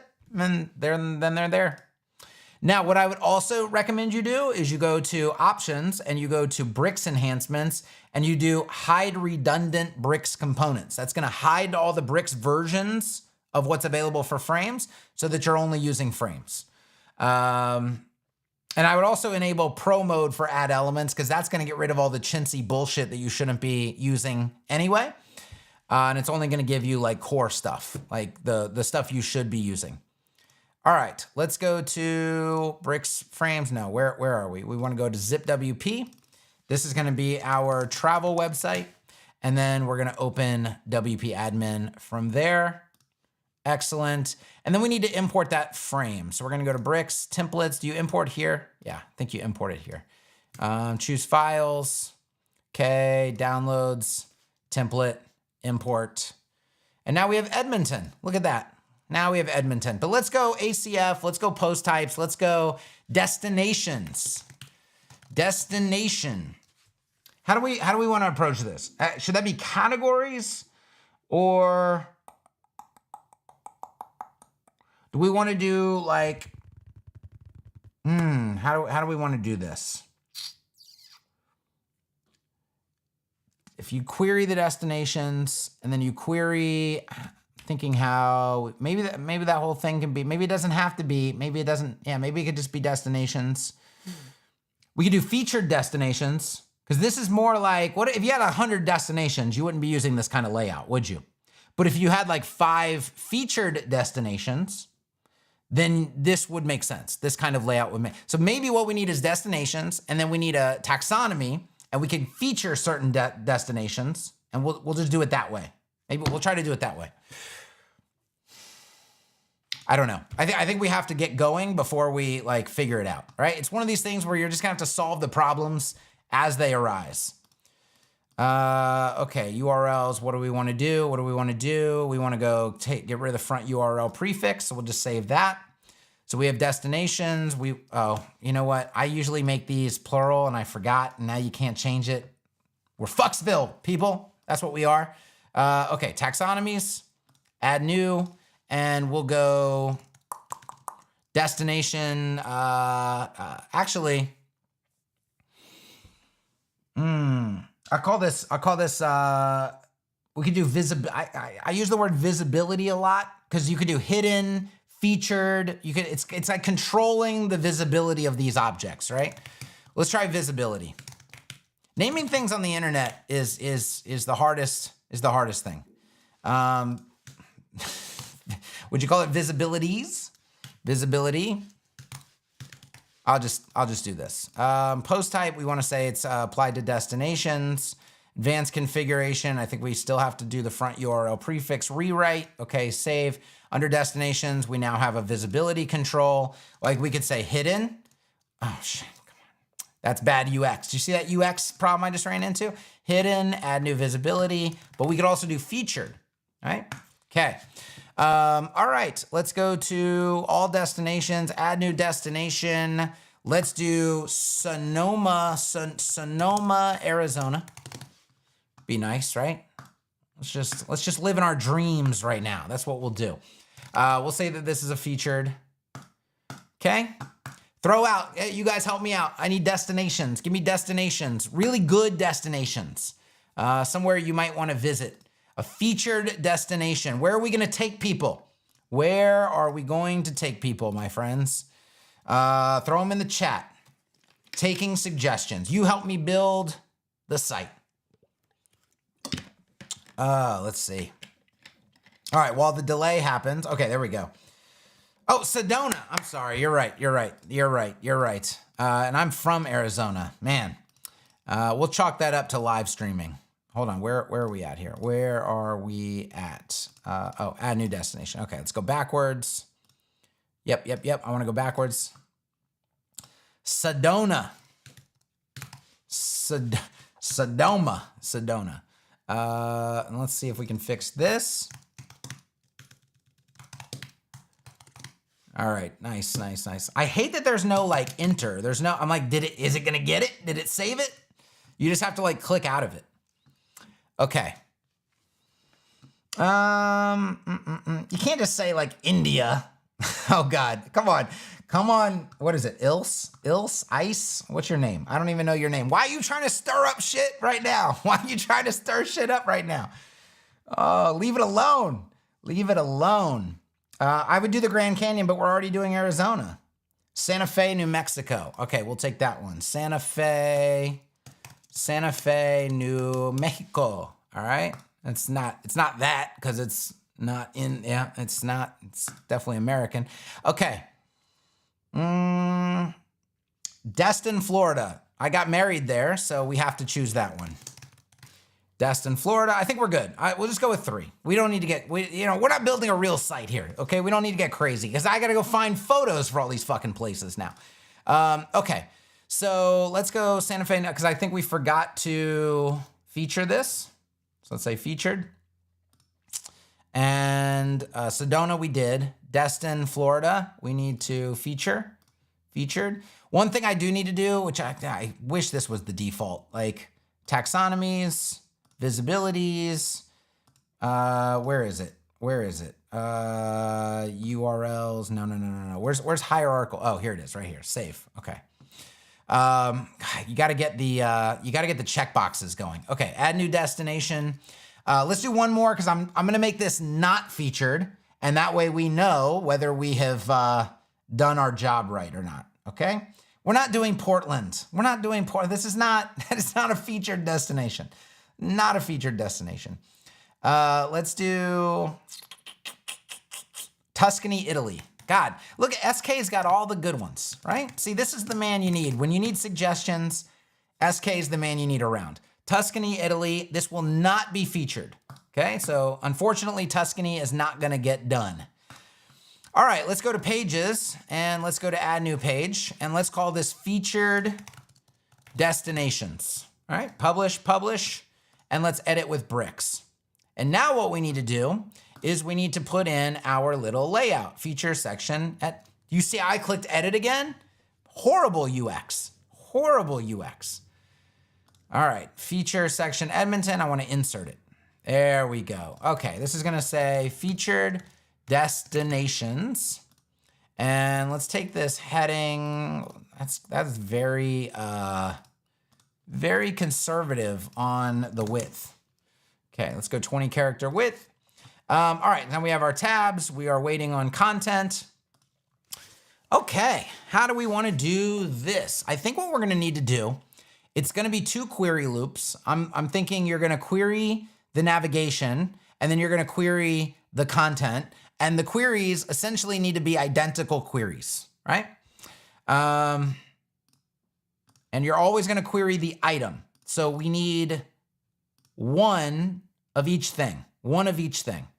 Okay. Now we don't have any images in there yet, but can we at least get text on the page correctly, right? So let's query this item. So let's query loop this. And let's say we are gonna say destinations, right? So we want our destinations, but we're gonna do a terms include featured. So should be very easy to query these. Let's go tab 1. We're gonna say the post title is gonna give us the name. Bang, look at this, okay? We've got our featured destinations and now our tab item wrapper, tabs item, the item wrapper is the thing we need to loop through, okay? So we're gonna do the exact same thing, query our destinations, fantastic. And just to see what we've got, this is essentially gonna be the post title right here in our card. Fantastic. And let's go view this on the front end and see where have we gotten so far. Okay. Ooh, we have let's think about, you know what I didn't do? That's why you have to make sure the queries match. We didn't say that this is gonna be featured down here. So you need to terms include featured, okay? All right, save and refresh. Now we have Destin, Florida, Santa Fe, New Mexico, Sedona, Arizona. Look at what we've got going on. Look at what we're cooking in the kitchen. All right. Now we need a featured image for each of these, because what I'm imagining is the featured image is the background image of the card, right? So let's go to Unsplash. Let's go Destin, Florida. It doesn't really have to be Destin, Florida, okay? Just got to kind of look like it might be Destin, Florida. You get what we're doing here? Okay, so we'll get that one. We need Tuscany, Italy. Okay, wouldn't know if any of these are Tuscany, Italy, but I'm gonna download here. All right, what was the other one? Sedona, Arizona. That's gonna be our Sedona, Arizona right there. Okay, let's go to, I'm gonna bring up Photo Bulk. Okay, and I'm going to grab downloads, bang, bang, bang, those three, bring them in, and we're gonna say to resize and rename, and these are gonna be destination, okay, start, save, bang. I'm gonna go back in here to the back end. Let's just go here while I'm here, destination site, all right. That's a little OCD. I caught it out of the corner of my eye. I had to fix it real quick. I didn't want it to say sandbox. Okay, let's go to Tuscany, Italy, and set feature net. Dude, I'm having trouble with this new WordPress layout where they've done this sidebar differently. My brain is like looking in a certain spot that it's looked for the past like 10 years, and stuff's in a different place. Okay, let's go create destinations. All right, let's go in our downloads, resize folder, bring these in, bang, bang, bang. Okay. Now, you wouldn't normally do this, destination 000. Okay, you would want to make sure the file name is the name of the thing itself, but we've got places to go and things to do. This needs to be Tuscany, Italy. Okay, save that. Let's go back. Let's go into Destin, Florida, set featured image, Destin, Florida, save, go back. And go to Santa Fe, what did I do? I did Tuscany, Destin, and Sedona. Remember, Tuscany is one we were not doing. So, fuck. All right. Guess what, Tuscany? You're in. Featured. Okay, save. Let's go back. Actually, let's just feature them all. We already did the loops. The loops didn't have Tuscany in it, right? But now they will. So we can just include Tuscany. Either way, I would need to get a Santa Fe, New Mexico. So I guess what we're gonna do is, sorry, Santa Fe, you're out. All right, did that keep the image? It did keep the image. All right, good. Let's go to the front end. No, I wanna go to pages and view, featured destinations. Tuscany, Italy, Destin, Florida, Sedona, Arizona. Okay, look, Tuscany is in. All right, now we can go here, we can refresh our builder, and then we're just gonna pull in our featured image into that card. So let's go into the card and we're gonna go to background, remove the static image and just look for the featured image and look at that. Okay, there's Tuscany, Italy. There's Destin, Florida. There's Sedona, Arizona. Come on, Sedona. Why did you have to be a problem? Why, like everybody else is not being a problem. Why are you being a problem? Sedona, Arizona, set featured image, Sedona, Arizona. Thought we did this, guess we didn't. All right, let's go back and let's view on the front end. There we go, Sedona, Arizona. Man, this is just fantastic. Now what we're gonna do, the hard part. Okay, we need other images. There has to be other media. There has to be a description of the destination. The description of the destination, and there has to be, oh, you know what we're gonna do? We're gonna go easy on this. This is gonna be static, and we're gonna say, guess what? Featured destination. Okay, let's solve one problem at a time. Just solve one problem at a time. Keep moving forwards. You're unstoppable. Just keep telling yourself that. I'm unstoppable, okay? And just keep moving forward one step at a time. Positive self-talk does help in web design. It does. All right. New Mexico girl, you're killing me. No Santa Fe. No Santa Fe. What's wrong with Santa Fe? Well, hey, we took it out. Oh, you're saying because I took it out. You're upset because I took it out. Okay, maybe we'll get it back. Maybe we'll get it back. We'll see. All right, let's talk about now how to get this description in here, okay? Very easy. This is a very easy, you should know how to do this already. Let's go back. Let's go to ACF, field groups, and we're gonna go add new field group, destinations. We're gonna come down here, give ourselves a little, do you go WYSIWYG or do you go text area? How do you make the decision? I'll tell you how you make the decision. If you want some fancy shit, like you want to be able to bold some stuff, maybe you want to put a link in there, maybe then you go rich text. You go WYSIWYG, right? You go WYSIWYG editor right here. If you don't want any fancy stuff happening, you can just go, you can get by with the text area. Now, when in doubt, if you're like, I don't know, then I'd probably go with a WYSIWYG, okay? But there's a thing you have to do when you go with WYSIWYG, and I'm gonna show you. It's an important little distinction. You don't wanna miss it. If you're taking notes, it's a good time. Grab the pen, you're gonna need to take a little note right here, all right? People do this wrong all the time. I'll show you exactly what's gonna happen. All right, we're gonna call this destination short description. No, we'll just say destination description. No, we'll say short description. Because you might have a long description somewhere else. You know what? Let's not over-engineer it. Let's just go description. All right, destination description.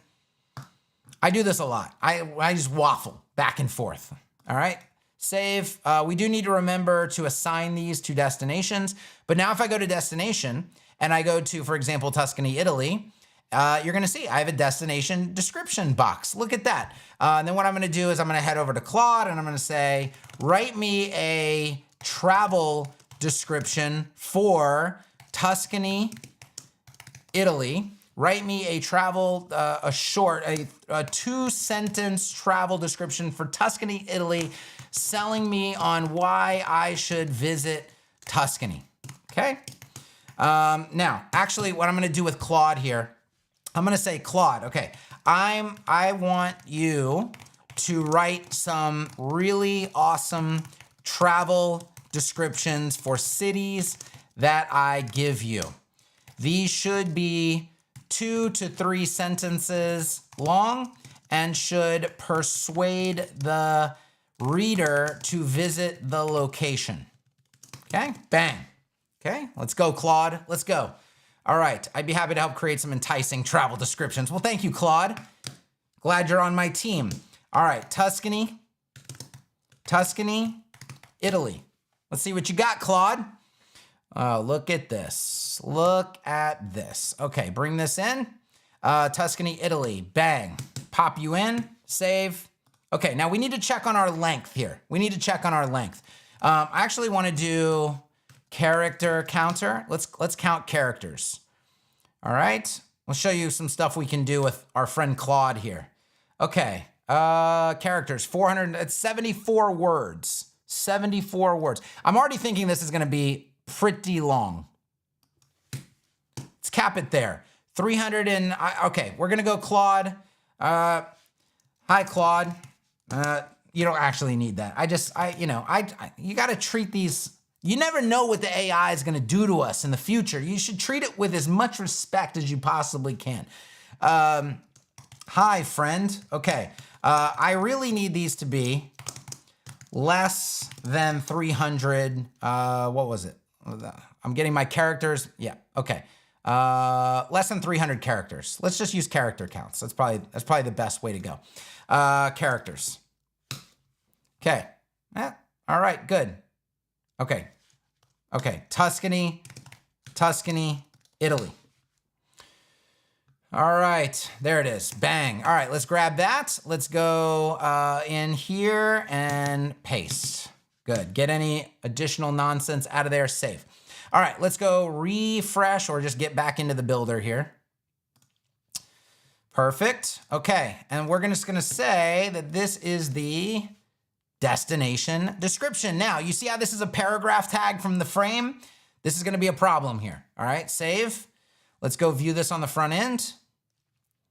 Okay, look at the extra spacing. And if we inspect this, you're gonna see we have double paragraph tags. Usually what happens. Yep, or sometimes empty paragraph tags. Look at the empty paragraph tag, okay? If you're going to use content from a WYSIWYG custom field, let me get back into the builder here. You must change the wrapper container to a div. It cannot be a paragraph, okay? So save. Now we'll go back to the front end. And I don't know why it's doing this in the same tab, even though I'm holding command. But now I don't have the extra things. And look at this. I got my nice little Tuscany description. So I'm going to say Destin and Sedona. So let's go back to Claude. Destin, Florida. Okay, it's going to give me one for Destin. And then Sedona, Arizona. All right, well, it's writing that. I'll go back and I'll do these. All right, so we'll go Destin, Florida. Put that in. Save. Go back. And then let's go back to Claude. Let's grab our Sedona and Sedona, Arizona, pop that in, save. And now let's go back to the front end and see what we got. So there's Tuscany, there's Destin, there's Sedona, Arizona. Look at this, okay? Now our little button here can say, I hate how this keeps taking me out of the builder. Okay, so our button, watch what we're gonna do here. Our button is gonna say, learn more, right? But what we're gonna do is we're gonna say, you can do this two different ways. You can do this with hidden text, which I can't really do inside this button. So we're gonna do ARIA label, right? ARIA label. And I'm gonna say, learn more about, and then I'm gonna inject the post title. So on screen readers, this isn't just gonna say learn more when people select it. It's gonna say learn more about Tuscany, Italy. See that? Okay. Or learn more about Destin, Florida. It's going to read out the entire thing to give the screen reader user context as to what they're actually clicking on. Okay. Let's go back to the front. I really like, why won't this open in a new tab? It's killing me not opening in a new tab. All right. We've got our card. Our card's done. Our card is, check that box, right? We are done. Look at this. This is fantastic. Got our descriptions in, got our background image in, got our learn more. We can inspect this and see where it says ARIA label right here, learn more about Sedona, Arizona. You guys see that? Okay, we understand what we're doing here. Now we need our other supporting images, and this is where you get into a little bit of a chaos situation, okay? It'd be nice to use an ACF gallery field, but you can't query gallery fields in bricks in a custom grid like I'm doing. I'm in a custom grid situation out of the box. You gotta be a PHP person, okay? You gotta PHP it. I don't PHP stuff all that much. I try to avoid it, right? So when I've looked at this, I've come up with a workaround, right? I've tried to figure out a workaround for this. What we can actually use is an ACF repeater field. All right, and I'm gonna show you how to do this. But we need to query these additional images right here. So first off, we need some additional images. So we're gonna go to Unsplash again, and we're gonna do Sedona, Arizona, and let's just grab some additionals. And it doesn't really matter what they are. So like we'll grab this one, and actually let me go delete my downloads folder first. Let's go copy all that stuff, don't need it. Okay, let's get this one. Let's get this one, let's get this one, let's get this girl, because when you have people in your photos, that works even better. How many is that? 4? Okay, I need one more. You need 5 images. You need 5 supporting images for each of your things. Here's people that look like they're traveling in that destination. So let's throw that in there. Okay, fantastic. Let's go back to photo bulk. Obviously, you know, if you know how to do all this stuff, then this is kind of a boring part. But there are people who don't know what the workflow is, but like, where do I get some images? How do I optimize them for the web? How do I, like, I'm just purposefully kind of doing every step of the process, right? So for those of you who are bored, try to think about other people, right? There's other people here and they don't see all this stuff all the time. So I'm gonna start, and actually we're gonna say this is Sedona, and I'll say start and I'll hit save, okay? And now what we're gonna do is we're gonna go back into ACF land. All right, why is that acting like that's not saved? Let's go back, ACF, back to field groups, back to destinations, add field. This is gonna be a repeater.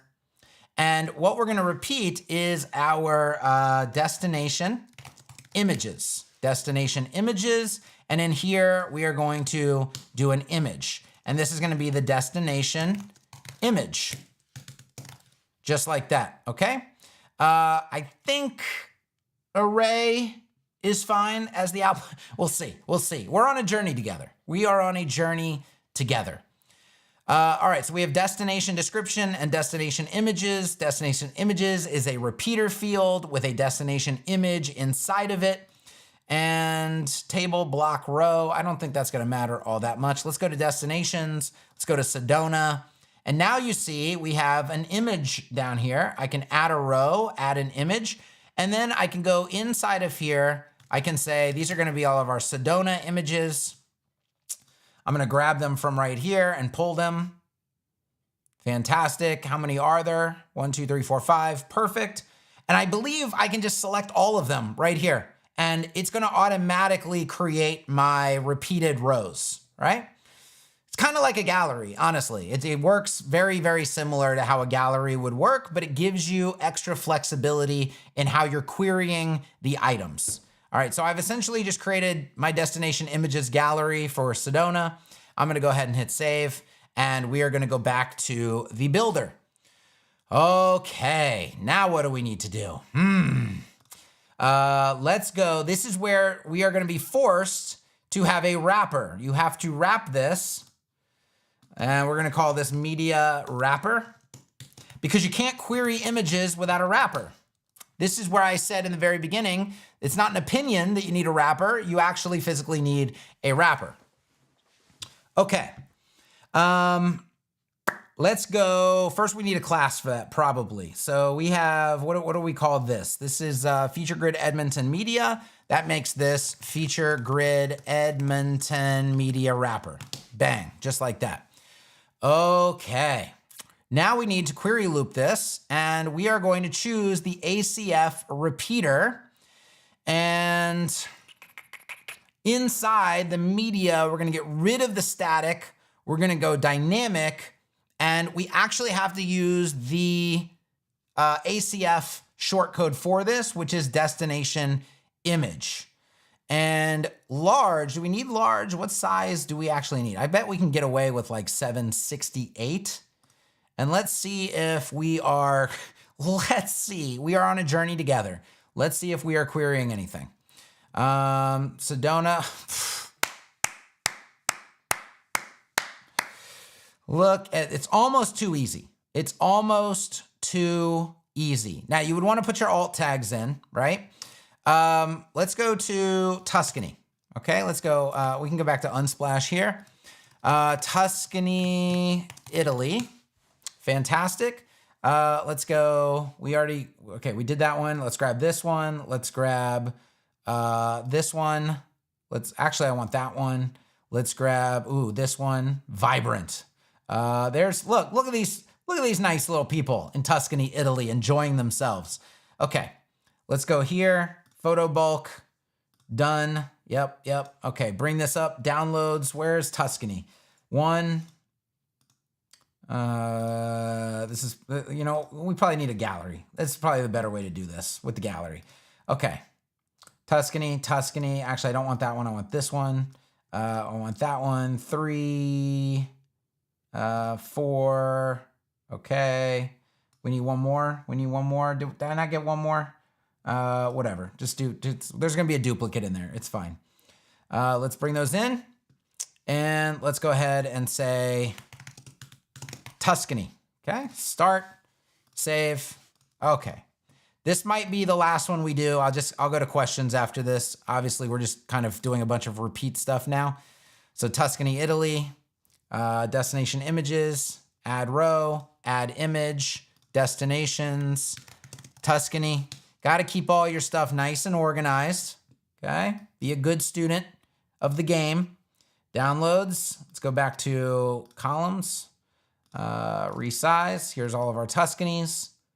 And let's go ahead and select. Now, What happens if we select more than we need is a question, right? Save. Okay, let's go back to the front. Now we have Tuscany, Italy. Look at this. This is just marvelous. We just don't have Destin in there.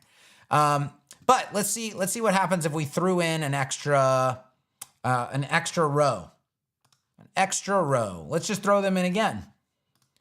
Okay, and then let's refresh and look at what we have. So 1, 2, 3, 4, 5. We need to make sure, let's go back into our builder. So we can limit this with the loop itself, right? So let's go to the loop that controls the media. And actually, you know what? This is one of the problems with querying from a repeater. We're not able to say only 5 of them. We're not only to say only 5. Let's see if we can tackle this a different way. Field groups. This is where we would need PHP. You're gonna need. Let's see, Bricks. We have begged Bricks to fix this for so long now. It happens with relationships and it happens with repeaters where you lose all of the controls. Not good. Not a good situation. Description, images, presentation, validation, maximum rows, 5. Save. Now we're physically saying, hey, when you're doing the repeater itself, you can't have more than 5 rows. 1, 2, look at that. 1, 2, 3, 4, 5, look at that. And I don't think, look at this, we can't add another one. So now we can also say, by the way, if you're gonna use it for this purpose, right? You can say ACF, destinations, destination images, validation, minimum rows 5. It's like, dog, you gotta have 5, okay? The way we're using this, you gotta have 5. All right, so it's gonna force people who are putting in the content now to have 5 images. All right, so Rob says, what was that about relationships losing control? When you do bidirectional relationships with query loops and bricks, it looks like this. See that? You don't have any controls. There's nothing I can choose. Like if I go here and I choose query loop, look at all these controls that I have. And I can like limit it, post per page, right? But I lose those controls when I query from a repeater or a relationship. And we have begged Bricks for probably a year and a half now, 2 years now, to give us the controls on these kinds of things, and we still don't have it. It's very unfortunate, very unfortunate. But look what we've done, guys. Look what we've done. We created, number one, we created a new frame, and then we just validated the fact that we can actually dynamically populate these tabs and this grid with dynamic data for a real use case. This is fantastic, right? I mean, I feel like we got a lot accomplished. Let's go to see our work, okay? That one's still, ooh, you know what? Even though ACF cut off at 5, it still actually has 6 in the database. That is a unfortunate thing. So to fix that, you're gonna have to go to destination images, validation, maximum of 6, save, go to destinations, go to Sedona. No, it was Tuscany. Sorry, it was Tuscany. Go to Tuscany, delete that last row, save, go back to validation, 5, save, get rid of all the tabs because we've got too many open, and go back and see our destinations now. Okay, now we're good. Now we are good.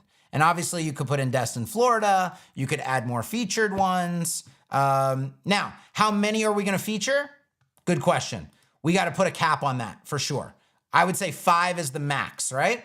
So if we go to our item loop for our navigation and we say post per page 5, and then we go to the loop down here and also say post per page 5, it'll never have more than 5 in the tabs, 5 featured.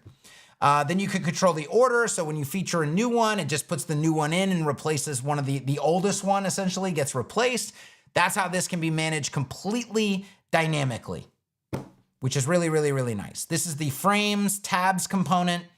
This is feature section Edmonton 4 frames. A lot of good stuff going on here. We'll get back to questions now. There is that. I mean, look at this. This is very, very nice. You could use this for a lot of different things. A lot of different things. Okay. Yes, I know. Calisthenics Ireland, you can add some PHP and it will change the relate. Yeah, you got to do a custom PHP query. Okay. Kevin might have a soundboard effect for clapping. I do somewhere.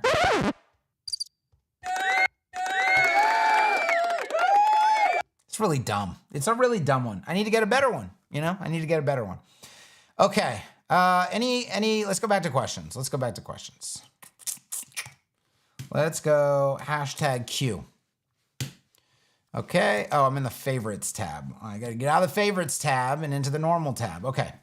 What is an ARIA label? Well, here we can probably hear it. Let's see. What audio are we on? Main stereo. All right, that should work. So cover your ears. This might be loud. Or not. There we go. Voiceover on ARC. Feature destinations destination site window. Feature destination voiceover off. It's on the wrong audio channel. Hang on. Let's bring up system settings. Let's go to sound, output. What in the world? Okay. Roadcaster 2, input, main stereo, output, main stereo. Okay. Should be right now. Let me know if you guys can hear this. Voiceover on ARC. Feature destinations destination site window.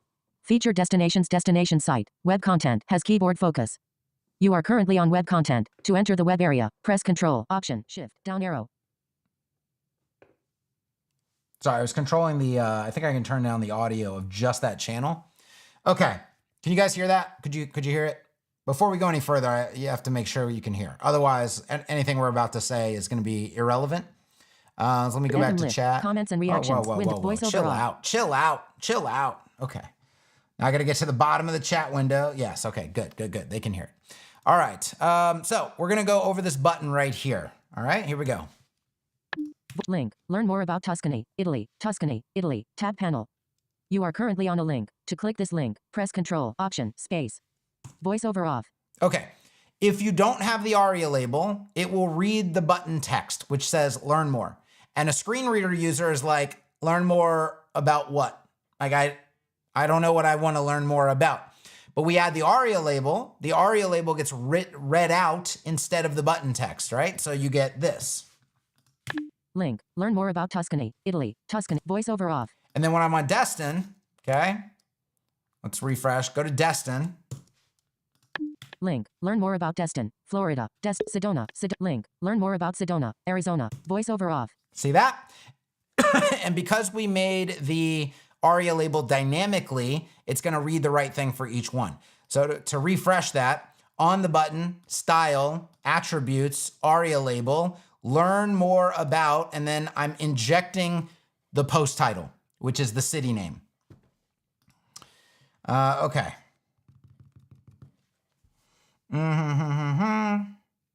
Let's go back to Q.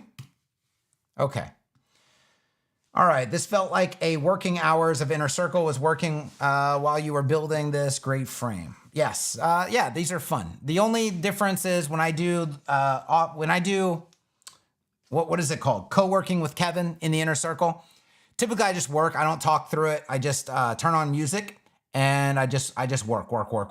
And then people can watch. They can ask questions. They can do their own work while I'm working, and we're all listening. It's just a hangout. It's a hangout. But this is a little bit different because I kind of explained every single step of the process.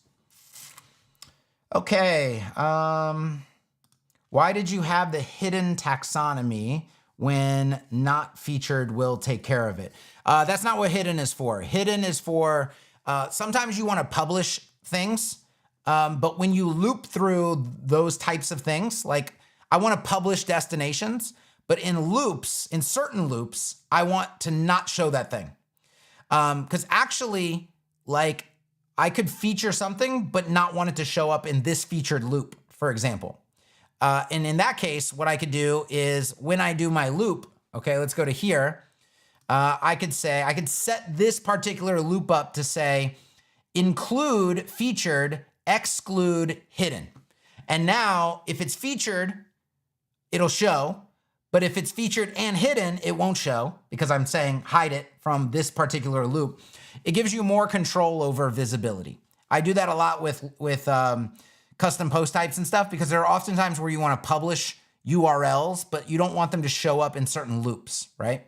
And this could be like, sometimes it's temporary. Sometimes it's like, oh, it's there. Maybe we're going to send direct traffic to it, but we don't want it shown on all over the website for right now. So you can just hide it, right? It's just because there's no other control really for that. All right, let's see. Do you not hate the full view inside Gutenberg, like in a location under dots view? I hate having to click the WP icon to go back. Yeah, I kind of do. I kind of do. Maybe not enough to change it. I don't know. I hate a lot of stuff about about the default WordPress admin. What are the best practices for importing frames with the intent of renaming classes so you can import the frame again in another section with the frame's original FR classes? I mean, we've gone over that before, but like here's intro alpha. The first thing you want to do is you want to open ACSS and you want to go to options and actually, is it under frames, additional options? Nope. I think it's under maybe just options. Maybe it's under bricks enhancements. Import original classes for templates. So you want to turn that on, okay? And then what you're going to do after you turn that on, we'll just turn that on and save. Okay, and then I can get rid of the dashboard here. And on this intro alpha, I would just BIM this. Now, you can't BIM feature section Edmonton because as we've discussed in the past, it has no element children. This is not a BIM situation. It's a block and it has no elements, right? It only has other blocks in it. Intro alpha is a block. Intro alpha has children that are elements. So this can be BIMmed. So you hit BIM on this, and instead of intro alpha, I'm just gonna say intro, right? So it's gonna say, or I say intro centered or whatever. Or centered intro. It can be whatever you want, right? You gotta come up with your own names for things. But then I hit apply classes, I'm gonna sync labels, and now essentially that is centered intro, and this is centered intro heading, centered intro accent heading, centered intro lead, right? And now I could go change this up, style it up, and I could import a fresh version of FR intro alpha because I have that setting turned on. But that's essentially what you're gonna do. And then once you do a centered intro like this, I would recommend right click and save as template and put this in your native library for this install as centered intro. And that way, when you are building another page, let's just add section, section, section. Let's pretend I'm on another page down here. I can come in templates and centered intro is right here and I can just insert it. And I don't have to worry about going to the frames library to get it. It's right here. All right, that is the answer to that.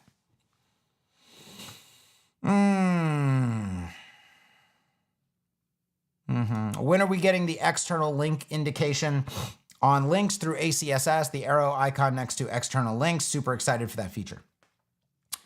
Well, you could already get it if we want to limit it to HTML entity arrows. But if you want to be able to use custom icons, that's going to be a little bit trickier, right?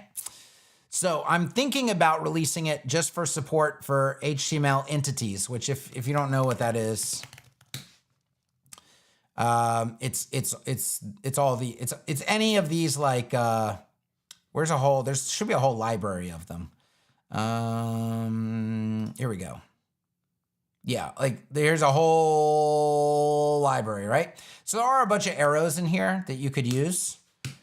There's thick arrows, there's thin arrows, there's a bunch of different. So adding support for this would be very straightforward. This is probably where we're gonna start, but then I just know, okay? I'm just bracing for impact. It's like the minute I release the feature, and you can use all of these things, it's not gonna be good enough. People are gonna be like, I want custom SVG icon support, that's gonna come, right? So I was thinking, should we just go to that extent and then release the feature, or can we just get away with doing this? Maybe we do it in phases, we'll see. You could tell me right now, is it good enough to just do this, right? Yeah. You just need a little tiny arrow, right? It's just signifying then. But people like to get fancy. They like to get fancy with it. Can't please everybody. Probably a dumb question, but am I right in saying that I BIM all my elements before doing any styling and not the other way around? Correct.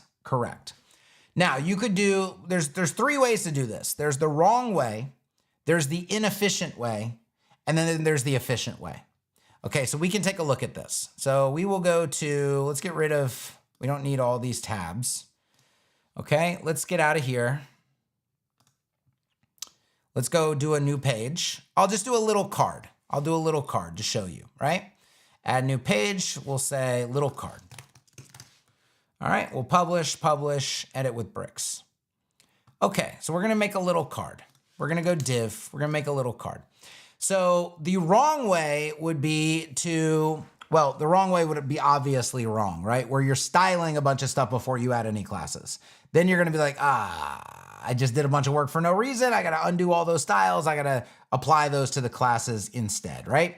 Now, AutoBIM 2.0 is gonna have a feature where you can just copy from the ID into the class that you're creating, but that's not here yet. So the right approach would be, yes, classes come first. Now, some people, maybe if you're more of a beginner, you probably can't put all the necessary HTML pieces in place before you start styling. And I get that, right? But if you're a pro, what you should be able to do is look at a design, okay, like this card right here, and go, all right, well, we got the outer div, that's obvious. I'm probably gonna want an inner wrapper for additional flexibility. And then I'm gonna go heading, text, button.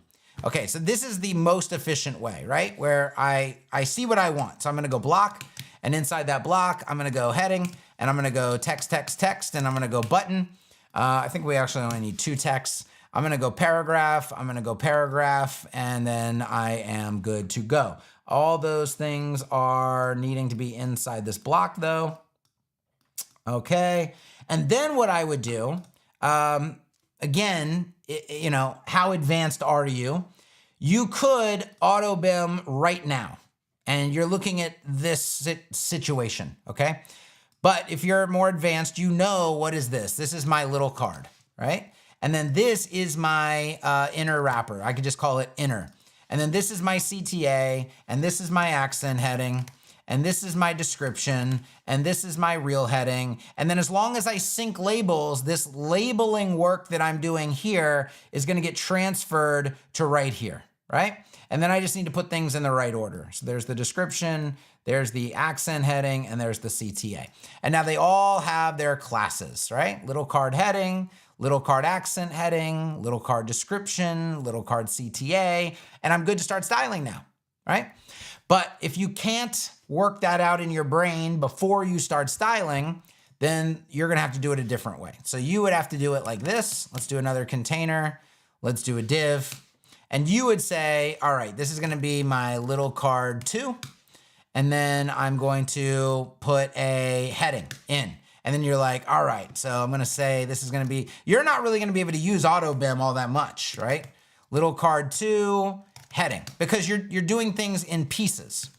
And because, you know, you're having to get structure first. You're like, all right, now I just need to see what I see, right? So let me get some spacing going on in here. Maybe let's get a background color in here or something.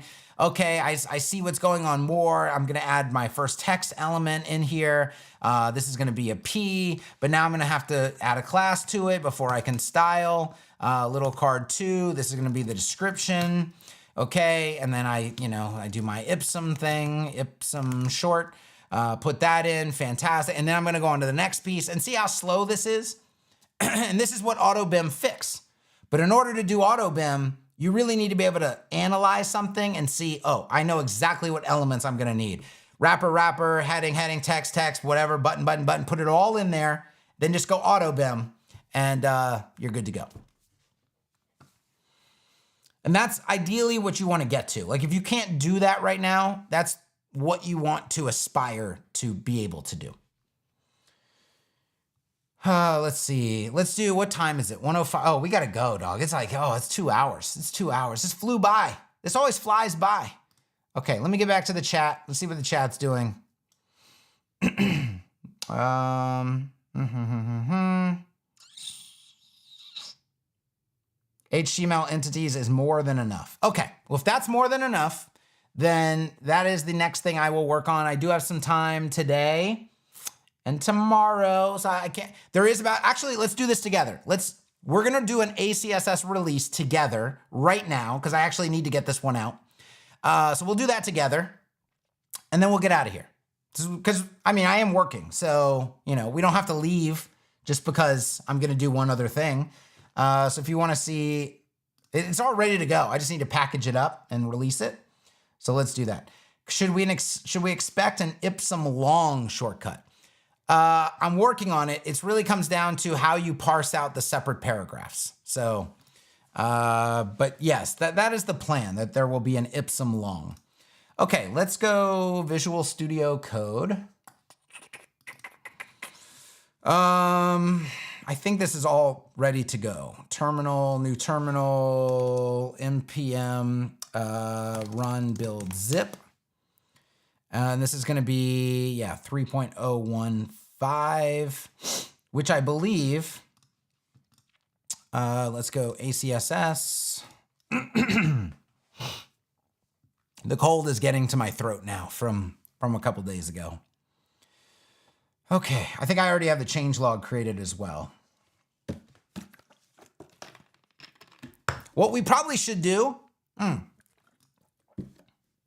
always a good idea. Let's go getframes.io/dashboard.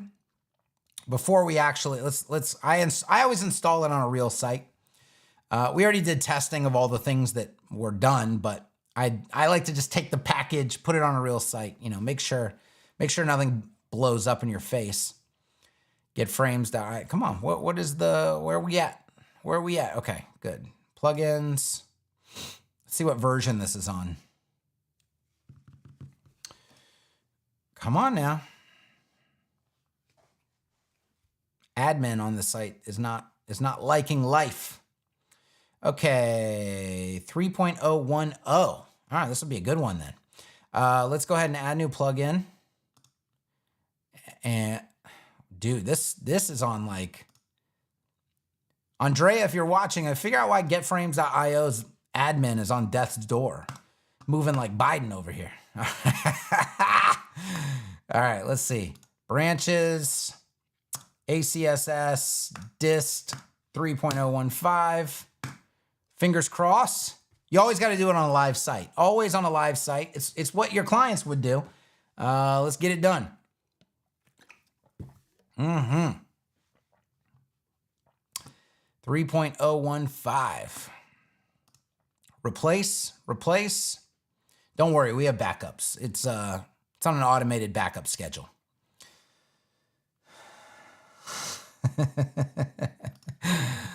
Oh gosh. When you hit the 2-hour mark, everything it's no holds barred. Everything is on the table.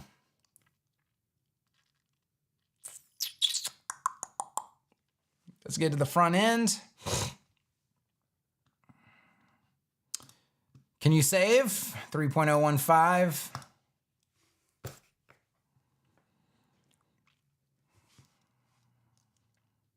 This site in general it's on like, there's something going on with the site.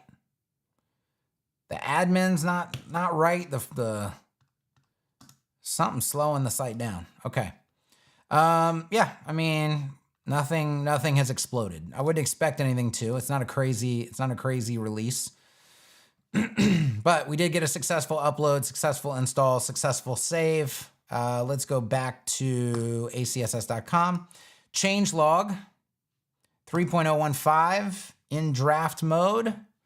Okay, so this is going to have the overlap alt recipe. This is going to have the list none recipe. We changed the old overlap, which was, I can't remember what it was.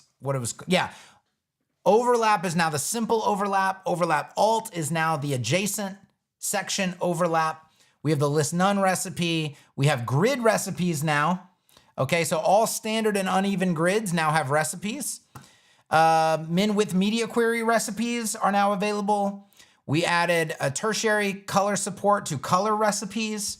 And we fixed broken variable causing Gutenberg to lose its styling. So let's go ahead and publish that. And let's go to downloads. Downloads. Automatic CSS. And let's go down to this area. Here we go. Nope, not upgrade paths. Here we go. Add new file. Fucking hate EDD. Dude, I so absolutely hate EDD. It is, every time I look at it, it is the bane of my existence. Bricks, dist 3.015, bring it in. Okay, insert. There we go. Do we need any of these others? I don't think we need 12 or 13 anymore. Let's leave 14 and 15 available for people. Version number is 15, automatic. We have to save in order to switch this update file. Somebody was messaging me. Okay, we have to refresh this. EDD is, don't have to tell you how awful EDD is. Let's switch this to 15 now. Save that. Let's go out. Once it saves. You know what takes a long time to save consistently is freaking Gutenberg, the editor, dude.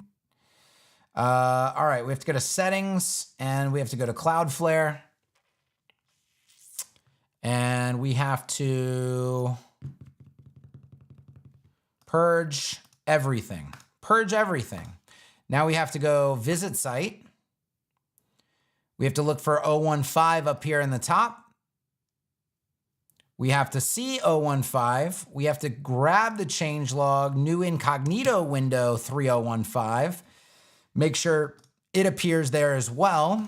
Now we're going to hop over to here and we're going to say announcements. And look at this. You guys do it with me. ACSS 3.0.15 is now available. Pop in the changelog, publish, bang. Look at that. And then we pat ourselves on the back, both sides, okay? And then we log off. DeHunzy says he sees it. Looks like we're good. Okay, now, normally we release on Thursdays. The reason I released that just now is because that contains a hot fix for that Gutenberg styling issue. There could still be a release on Thursday, and it could have the external link because we were on WDD Live, because you showed up to WDD Live, because you asked for it on WDD Live. Maybe I can fit that in for Thursday's release. So keep an eye out. Thursday's release might have support for external link arrowing. I don't even know what we'll call it, but indication for external links. Thank you for that. I think it was SK that was asking for that. And that's it for today's stream. I do thank you guys for your support. I didn't even look at the numbers. Looked like we had pretty good numbers though. I'll be back again. It's every single Tuesday at 11 a.m. Mark your calendars. Be here. This is where all the cool kids hang out on Tuesdays at 11 a.m. Friday, we have an Inner Circle office hours meeting. If you're wanting questions answered on business, pricing, sales, yada, yada, yada, just agency related stuff, I would definitely RSVP and attend that. And then we should have a co-working with Kevin session happening very soon as well. But that's it for today. Love you guys. Peace.